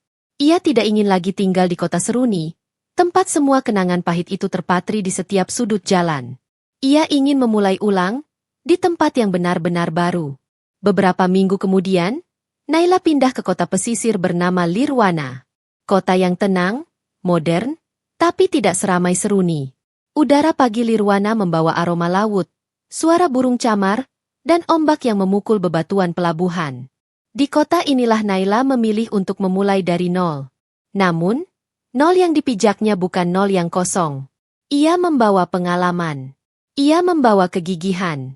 Ia membawa pelajaran hidup yang terlalu mahal untuk diulang. Dan tentu saja, ia membawa modal finansial yang cukup untuk membangun kembali masa depannya tanpa gangguan siapapun. Hari pertama di Lirwana, Naila berdiri di depan sebuah bangunan tua 2 lantai yang dulunya merupakan galeri seni milik seorang wanita lanjut usia. Lokasinya strategis, dekat pantai, dan dikelilingi deretan kafe estetik. Ia membeli bangunan itu secara tunai. Ketika kunci bangunan itu jatuh ke tangannya, ada rasa aneh yang menyeruak dari dalam dada. Rasa lega. Rasa merdeka. Rasa memiliki kembali hidup yang dulu dicuri darinya. Ia membuka pintu bangunan itu, dan cahaya matahari langsung masuk menerangi seluruh ruangan. Debu masih menempel di sudut dinding. Namun bagi Naila, ruangan itu terasa seperti lembaran kertas putih yang siap ditulis ulang. Dalam benaknya, sudah jelas apa yang ingin ia ciptakan. Sebuah pusat konsultan arsitektur dan interior premium bernama Naila Atelier. Bukan sekadar bisnis, namun simbol kebangkitannya sebagai perempuan kuat yang tidak lagi bersandar pada siapapun. Setiap detail ia rancang sendiri, mulai dari logo, konsep interior, sampai warna dominan ruang kerja. Ia ingin ruang itu menjadi representasi dirinya yang baru. Elegan, tegas, bersih, dan tak tergoyahkan.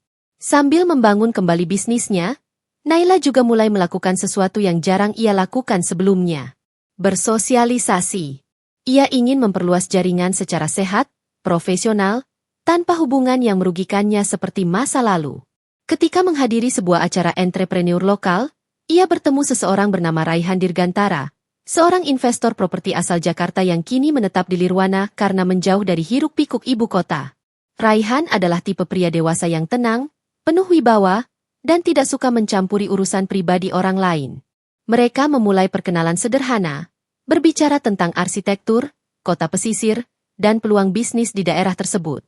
Hari-hari berikutnya, mereka bertemu lagi. Kadang di kafe, kadang di acara komunitas bisnis, kadang hanya saling menyapa ketika berpapasan di area promenade pantai. Tidak ada percikan cinta, tidak ada tatapan dramatis, tidak ada pendekatan agresif. Hanya kedewasaan dua manusia yang bertemu di waktu yang tepat. Raihan tidak pernah bertanya tentang masa lalu Naila, dan Naila pun tidak merasa perlu menjelaskan. Perlahan, Kehadiran pria itu membuat hari-hari Naila terasa lebih ringan. Bukan karena Naila membutuhkan sosok pengganti, tetapi karena ia merasa dilihat, dihargai, diperlakukan sebagai manusia utuh, bukan sebagai penopang ekonomi atau objek yang bisa dimanfaatkan. Beberapa bulan berlalu, Naila Atelier resmi dibuka dan langsung mendapat sorotan. Media lokal memuji desainnya sebagai yang paling inovatif di Lirwana. Klien berdatangan dari berbagai kota. Nama Naila menjadi inspirasi banyak perempuan yang mendengar kisahnya, meski ia tidak pernah mempublikasikan detail terdalamnya.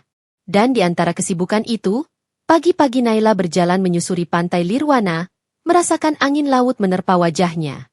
Ia berhenti sejenak, menatap cakrawala. Dulu, ia pernah mengira hidupnya selesai. Dulu, ia pernah berpikir tidak ada masa depan setelah pengkhianatan. Dulu, ia pernah merasa dirinya tidak cukup. Namun kini, ia berdiri lebih kuat dari sebelumnya. Lebih berdaya. Lebih bebas. Lebih tahu arti sebuah penghormatan diri. Kadang, Allah mengambil sesuatu bukan untuk menghukum, tetapi untuk memberi ruang bagi sesuatu yang jauh lebih baik. Lebih indah. Lebih layak untuk jiwa yang bertahan dan bangkit. Dan hari itu, di bawah langit cerah Lirwana, Naila sadar satu hal. Ia tidak lagi melihat masa lalunya sebagai luka, namun sebagai gerbang menuju takdir yang sebenarnya. Perjalanan Naila belum selesai. Masih panjang. Masih penuh kejutan. Namun yang pasti, ia tidak lagi berjalan dengan hati yang patah. Ia berjalan sebagai perempuan yang sudah memaafkan hidup dan memilih untuk menang. 6 bulan berlalu sejak Naila membangun hidup barunya di Lirwana. Naila Atelier berkembang pesat. Ruang kerja yang dulu kosong kini dipenuhi aktivitas. Arsitek muda berdiskusi, desainer interior menggambar konsep, dan klien datang hampir setiap hari untuk meminta bantuan merancang rumah impian mereka.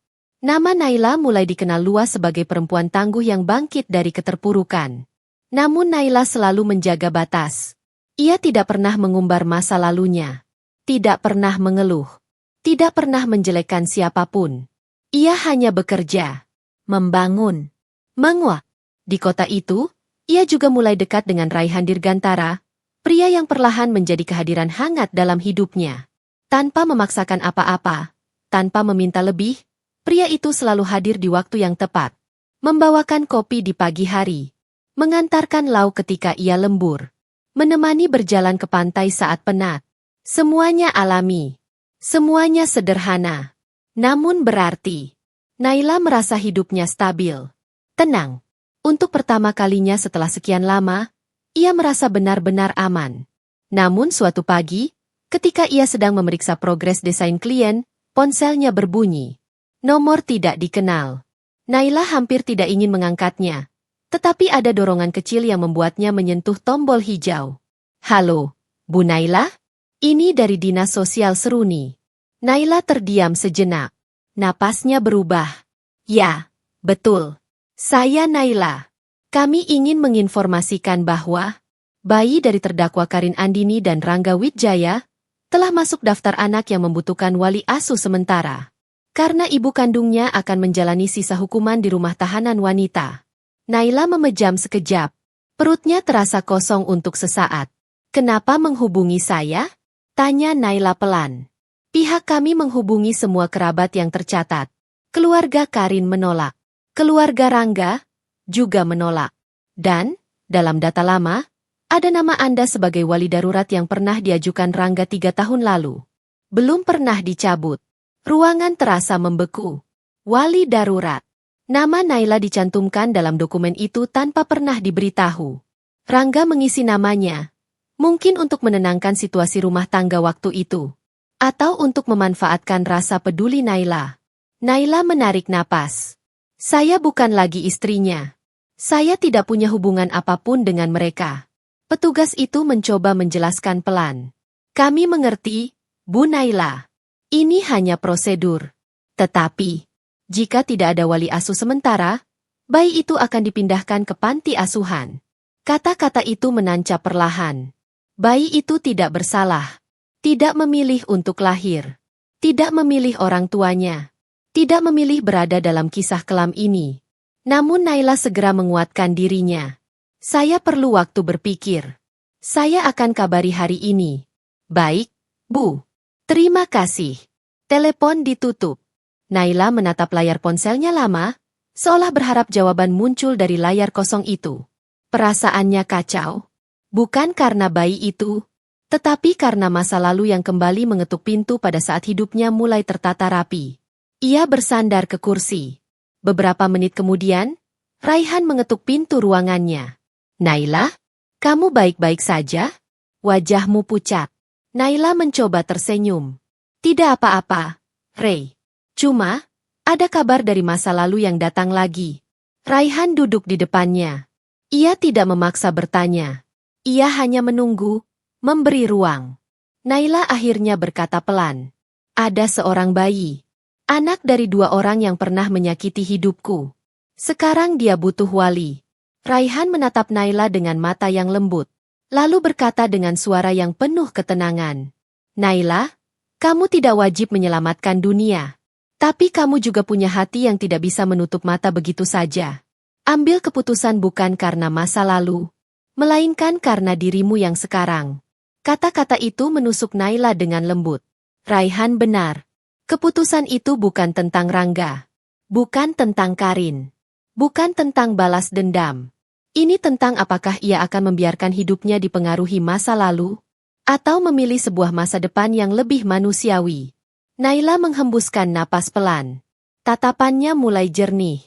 Re, seandainya aku memutuskan mengambil bayi itu sebagai wali, menurutmu itu keputusan bodoh? Raihan tersenyum tipis. Bukan. Itu keputusan yang hanya bisa dibuat oleh orang kuat. Dan Naila yang aku kenal, sangat kuat.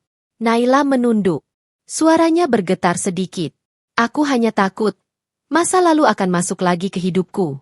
Raihan menjawab dengan lembut. Masa lalu hanya bisa masuk kalau kamu sendiri membiarkan pintunya terbuka. Kalau kamu lakukan ini, lakukan karena kamu memilihnya. Bukan karena bayang-bayang mereka. Naila menatap Raihan lama. Dan dalam sorot mata pria itu, ia menemukan ketenangan yang selama ini ia cari. Hari itu, menjelang sore, Naila menelpon dinas sosial Seruni. Halo, Bu Naila. Sudah ada keputusan? Naila menarik napas panjang. Kemudian ia berkata mantap. Ya, saya siap menjadi wali sementara. Untuk sementara waktu, izinkan bayi itu saya rawat. Begitu telepon ditutup, Naila merasa sesuatu berubah dalam dirinya. Bukan ketakutan. Bukan kekacauan. Namun kedewasaan. Perjalanan baru akan segera dimulai. Dan mungkin, ini bukan tentang memaafkan masa lalu. Ini tentang memilih masa depan yang lebih baik dari apapun yang ia bayangkan. 2 hari setelah Naila menyatakan kesediaannya menjadi wali sementara, sebuah mobil dinas dari Seruni tiba di depan Naila Atelier. Hujan rintik-rintik turun, membasahi halaman depan studio desain yang tampak tenang pagi itu. Naila menunggu di pintu masuk dengan jantung yang berdetak pelan namun stabil. Ia tidak tahu apa yang akan ia rasakan. Ia tidak tahu apakah ini keputusan terbaik atau hanya langkah spontan dari hati yang tidak bisa melihat seorang bayi terlantar. Namun satu hal yang jelas, ia ingin melakukan hal yang benar. Pintu mobil terbuka. Seorang petugas perempuan turun sambil menggendong bayi kecil yang dibungkus selimut biru muda. Bayi itu tampak tidur. Wajahnya teduh, pipinya bulat seperti kapas, dan napasnya lembut. Petugas itu tersenyum hangat. Bu Naila, ini dia. Bayi laki-laki, usia 2 bulan. Akif. Tidak ada masalah medis. Untuk sementara, kami serahkan dalam pengasuhan Anda sesuai surat kesepakatan. Naila menyentuh selimut itu dengan ujung jari. Ada sesuatu di dadanya yang bergetar pelan. Bukan rasa takut. Bukan trauma. Tetapi, sesuatu yang lebih lembut. Lebih manusiawi. Boleh saya menggendongnya? Tanya Naila perlahan. Tentu saja. Petugas menyerahkan bayi itu ke pelukan Naila. Begitu tubuh mungil itu berada dalam lengannya, Naila merasakan sesuatu yang aneh menyapu dirinya. Rasanya seperti sebuah pintu yang selama ini tertutup rapat, perlahan terbuka. Bayi itu mengerja pelan lalu membuka mata. Mata bening itu menatap Naila tanpa dosa, tanpa masa lalu, tanpa bayang-bayang Rangga atau Karin. Hanya seorang bayi yang tidak tahu apa-apa tentang dunia. Naila tersenyum kecil. Halo, kamu datang di saat yang tidak terduga. Ya, bayi itu menyentuh dagunya dengan tangan mungil. Gerakan refleks yang membuat hati Naila luluh seketika. Petugas menyerahkan berkas. Ini data lengkapnya, Bu. Selama pengasuhan, Anda berhak penuh untuk memenuhi kebutuhan kesehatan, pendidikan dasar, dan perlindungan hukum. Orang tua kandung tidak boleh menghubungi Anda selama masa pemantauan. Naila mengangguk. Baik. Terima kasih, Bu. Ketika mobil dinas pergi, Naila masih berdiri di teras, menggendong bayi itu erat namun lembut. Hujan sudah berhenti. Langit mulai cerah. Dan hidupnya baru saja berubah arah. Di dalam studio, para staf terkejut sekaligus terpesona. Bu Naila, itu bayi? Bu Naila jadi wali asuh? Naila tersenyum. Sementara, ya, bayi ini titipan Allah.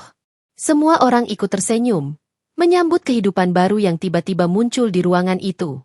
Sore harinya, Raihan datang membawa 2 kantong belanja besar. Aku dengar ada penghuni baru, katanya sambil tersenyum. Naila tertawa kecil. Dari siapa?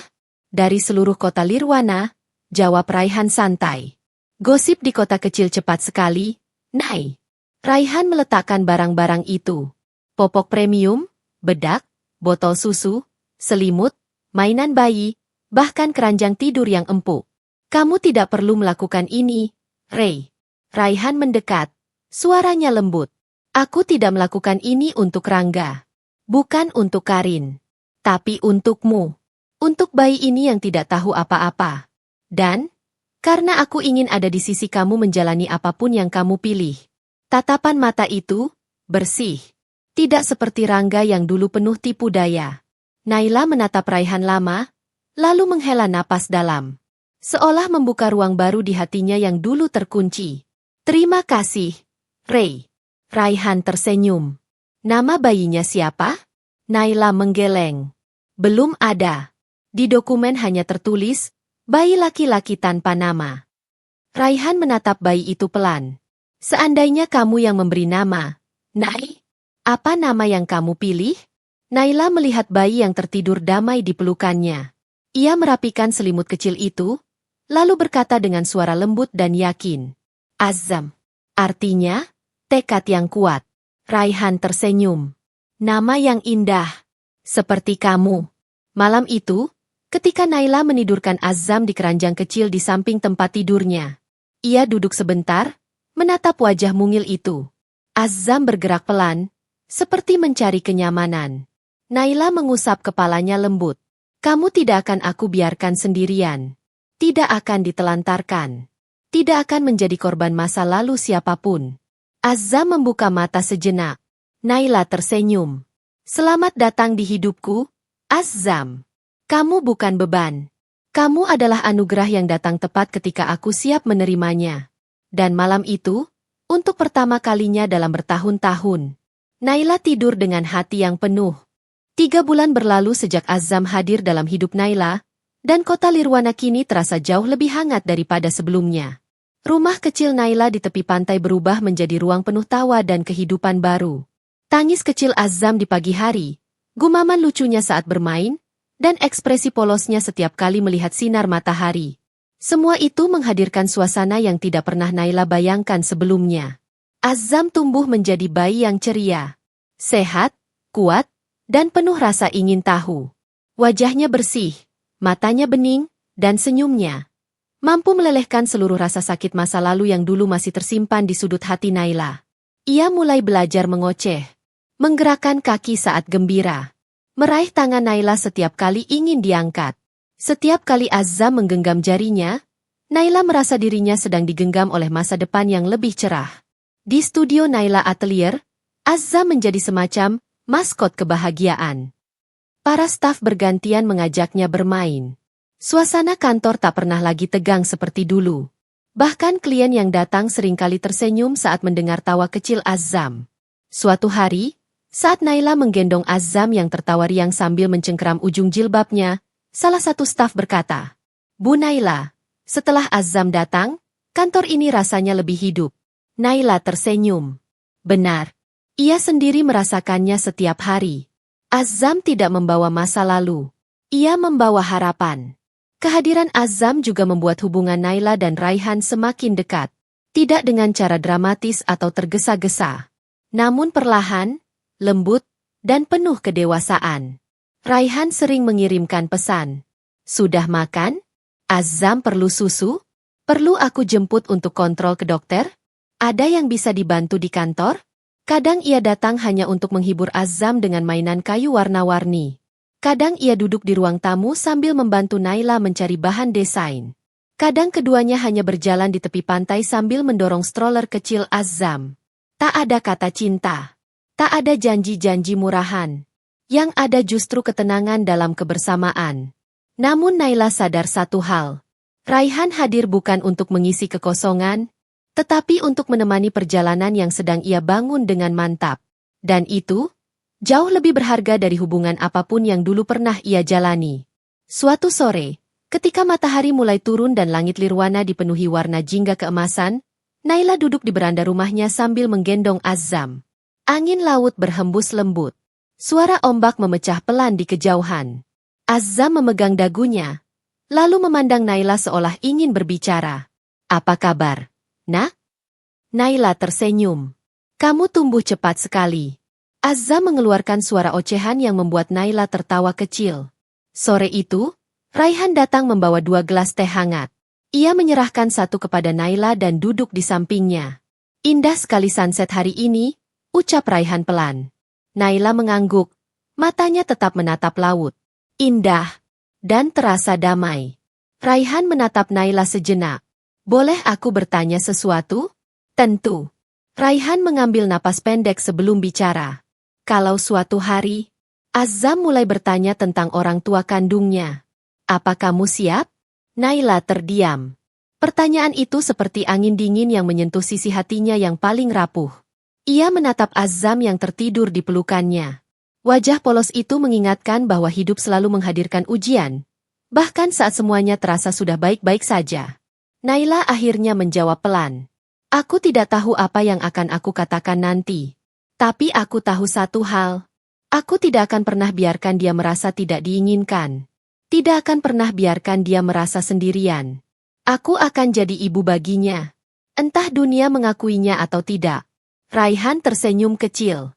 Kata-kata itu menunjukkan bahwa kamu jauh lebih kuat dari yang kamu kira. Naila membalas senyumnya. Aku hanya perempuan biasa, Ray, yang mencoba menyembuhkan diri sambil membesarkan anak yang tidak lahir dari rahimku, tapi lahir dari takdir yang Allah titipkan padaku. Raihan menunduk hormat. Tidak, Naila, kamu perempuan luar biasa. Dan suatu saat, dunia akan tahu itu. Malam itu, ketika Naila menidurkan Azam, ia memandang bayi itu lama. Kupikir hidupku sudah selesai, Nak, tapi ternyata kamu datang membawa halaman baru. Ia mencium dahi Azam. Terima kasih. Sudah datang di waktu yang tepat.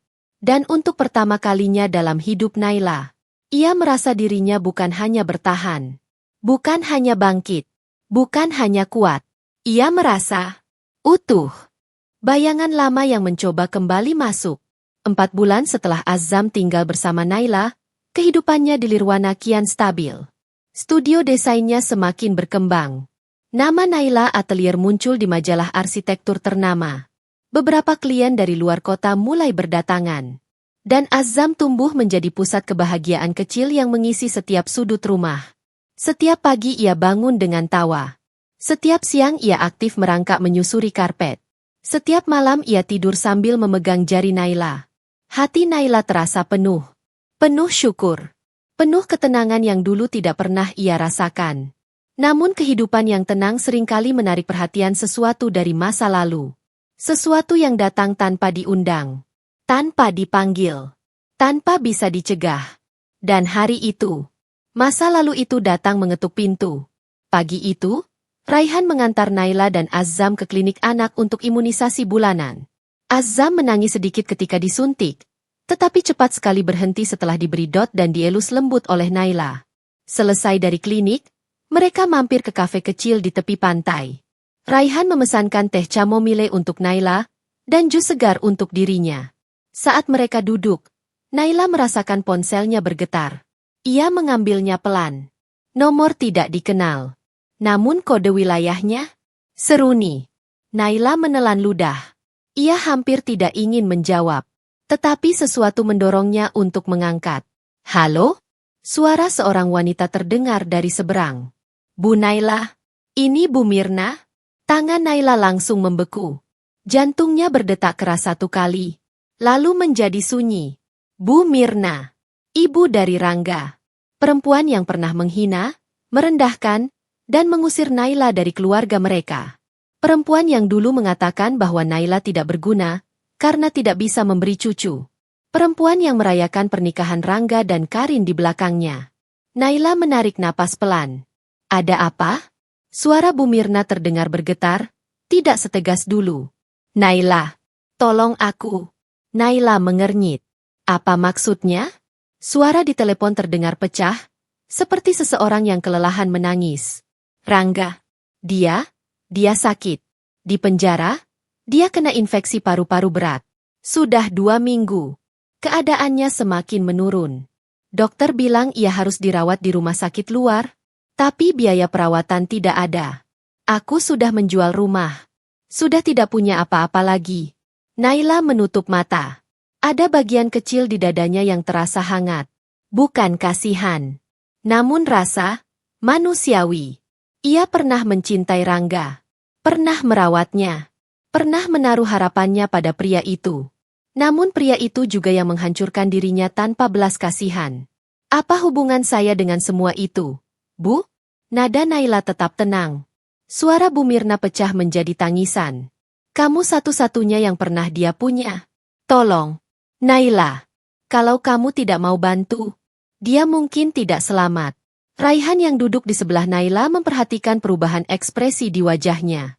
Ia tidak bertanya. Ia hanya menunggu jawabannya. Naila menarik napas pelan. Menimbang. Meraba suara hatinya. Bu Mirna melanjutkan dengan suara yang hampir hilang. Karin tidak bisa membantu. Dia masih menjalani hukuman. Anaknya di panti?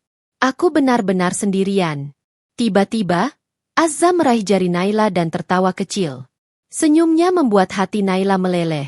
Naila membuka mata. Ia melihat Azam. Melihat masa depannya. Melihat kehidupan barunya yang bersih dari segala pengkhianatan. Dan ia tahu jawabannya. Dengan suara tenang, Naila berkata, Bu Mirna, saya sudah bukan bagian dari hidup Rangga. Saya tidak akan kembali ke masa lalu itu.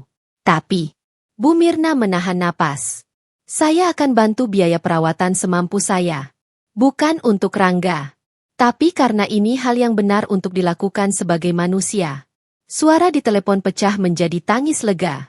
Terima kasih, Naila. Terima kasih banyak. Naila menutup telepon. Hening sejenak. Raihan memandangnya lama. Kamu tidak harus melakukan itu, Nay. Naila tersenyum tipis. Aku tahu. Tapi aku juga tidak ingin hidup dengan hati yang keras. Lebih baik aku memilih apa yang membuat hatiku damai. Raihan ikut tersenyum. Itu yang membuatmu berbeda. Itu yang membuatmu istimewa. Naila menatap laut. Angin lembut meniup rambut bayinya. Aku tidak akan kembali ke masa lalu. Tapi aku juga tidak akan membiarkan kebencian menentukan masa depanku. Azam tertawa kecil, memegang wajah Naila. Raihan berkata pelan. Kamu tahu, semakin aku perhatikan, kamu bukan hanya sembuh, Nay. Kamu berubah menjadi seseorang yang jauh lebih kuat dari perempuan yang dulu terluka. Naila menatap Azam dan tersenyum. Aku hanya ingin menjadi ibu yang baik untuk anak ini. Dan ingin menjadi pribadi yang dipandang Allah dengan hati yang bersih. Sore itu, sinar matahari memantul di permukaan laut, menciptakan kilau keemasan yang indah. Namun bagi Naila, kilau itu tidak seindah ketenangan yang kini menetap di hatinya. Masa lalu boleh mengetuk sekali lagi, tapi tidak akan pernah masuk lagi. Hari itu adalah hari yang tenang di Lirwana. Angin laut berhembus lembut, membawa aroma segar dari permukaan air. Sinar matahari pagi menembus jendela ruang keluarga, menerangi meja kayu tempat Azam duduk dengan pipi bulatnya, sibuk memukul mainan kayu sambil tertawa kecil. Naila duduk di sofa, mengenakan cardigan tipis berwarna lembut. Ia menatap anaknya itu dengan senyum hangat. Senyum seorang ibu yang sudah melewati badai paling ganas dalam hidupnya. Dan tetap berdiri tegak.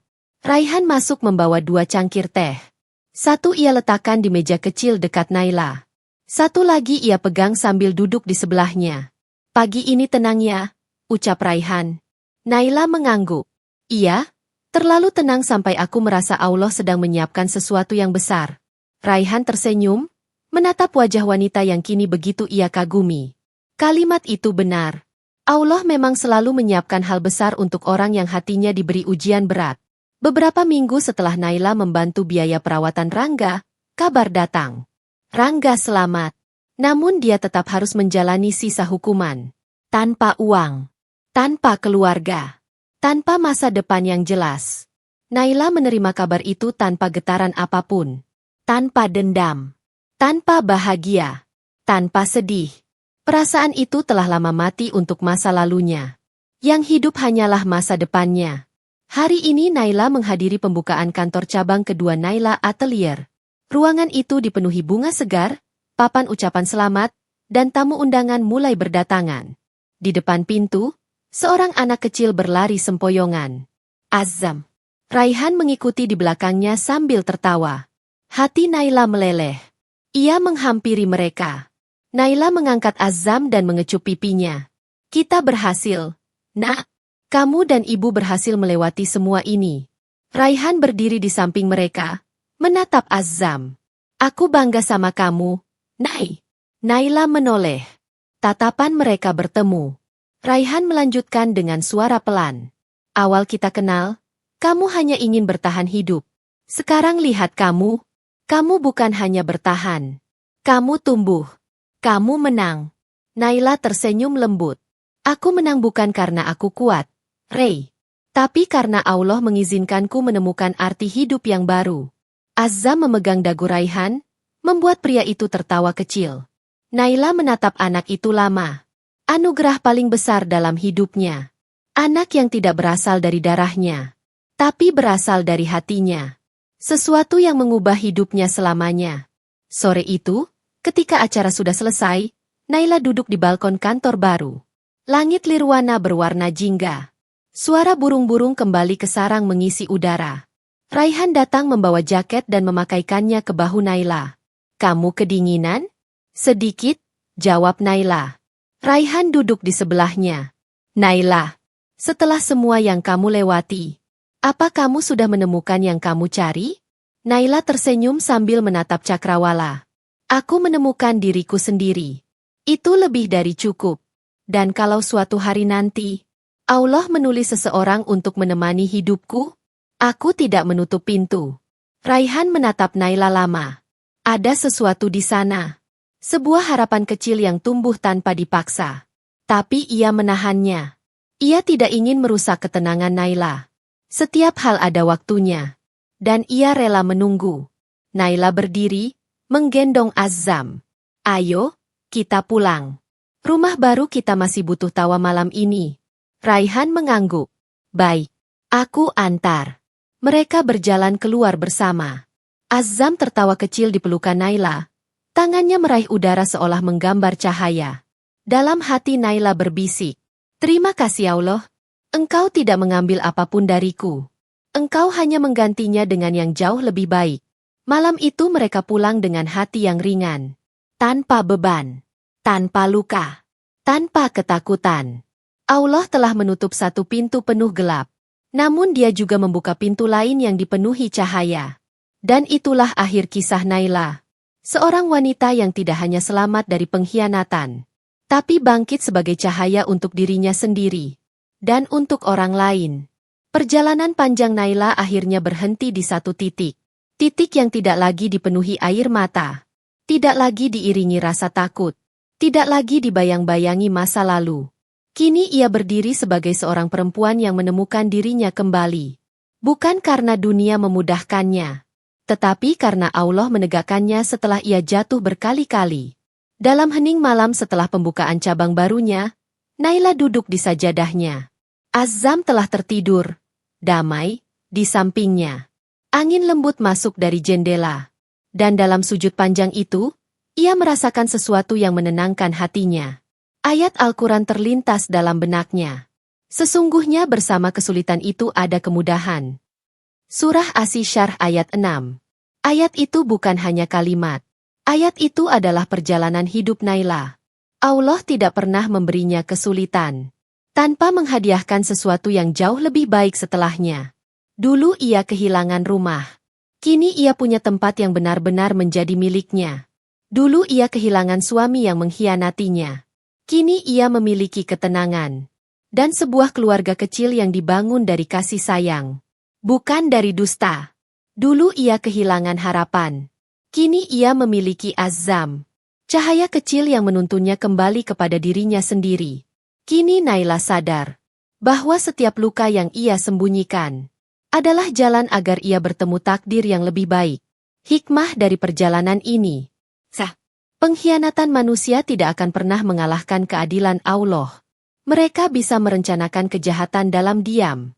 Namun Allah lebih teliti dalam menjaga hamba yang terzalimi. Harta bisa hilang, rumah bisa terjual, hubungan bisa runtuh. Namun harga diri dan iman adalah yang paling harus dipertahankan. Naila bangkit bukan karena dendam, tetapi karena ia memilih untuk tidak menjadi korban selamanya. Allah seringkali mengambil sesuatu dari hidup kita, bukan untuk menghancurkan, tetapi agar kita punya ruang untuk menerima nikmat baru. Sama seperti Naila, yang kehilangan masa lalunya, agar bisa menyambut kehidupan yang lebih bersih dan lebih indah. Malam itu, setelah selesai berdoa, Naila menatap wajah Azam yang tertidur pulas. Ia tersenyum pelan. Terima kasih, Allah, karena Engkau tidak mengambil apapun dariku. Engkau hanya menggantinya dengan yang jauh lebih baik. Lirwana kembali sunyi. Dan di dalam sunyi itu Naila tahu. Perjalanannya yang penuh badai telah menemukan pantai yang damai. Dan begitulah kisah ini berakhir. Bukan dengan tangisan, tetapi dengan cahaya yang terus menyala. Jika kalian sayang Ibu MU, klik like dan subscribe channel ini. Dan sebelum cerita ini benar-benar berakhir, izinkan aku mengucapkan terima kasih kepada kalian yang sudah mendengarkan hingga akhir. Semoga kisah Naila tadi menjadi pengingat bahwa setiap luka selalu diganti oleh Allah dengan sesuatu yang lebih indah. Oh ya, bagi kalian yang masih menikmati waktu santai sambil mendengarkan cerita seperti ini, ada camilan yang cocok banget menemani setiap momen. Kacang mete gaskara. Renyahnya terasa, gurihnya lembut, dan dibuat dari biji mete pilihan. Sekali coba, rasanya bikin nagih. Cocok dimakan sambil nonton, sambil cerita bareng keluarga, atau sebagai hadiah buat orang tersayang. Kalau kalian belum punya mete gaskara, langsung saja order melalui WhatsApp 081 217 269 165. Atau bisa pesan langsung lewat website resmi www.gaskara.id. Terima kasih sudah menonton sampai akhir. Sampai jumpa di cerita berikutnya. Semoga hidup kalian selalu dipenuhi cahaya dan rezeki yang halal serta berkah. Jika kalian sayang Ibu MU, klik like dan subscribe channel ini.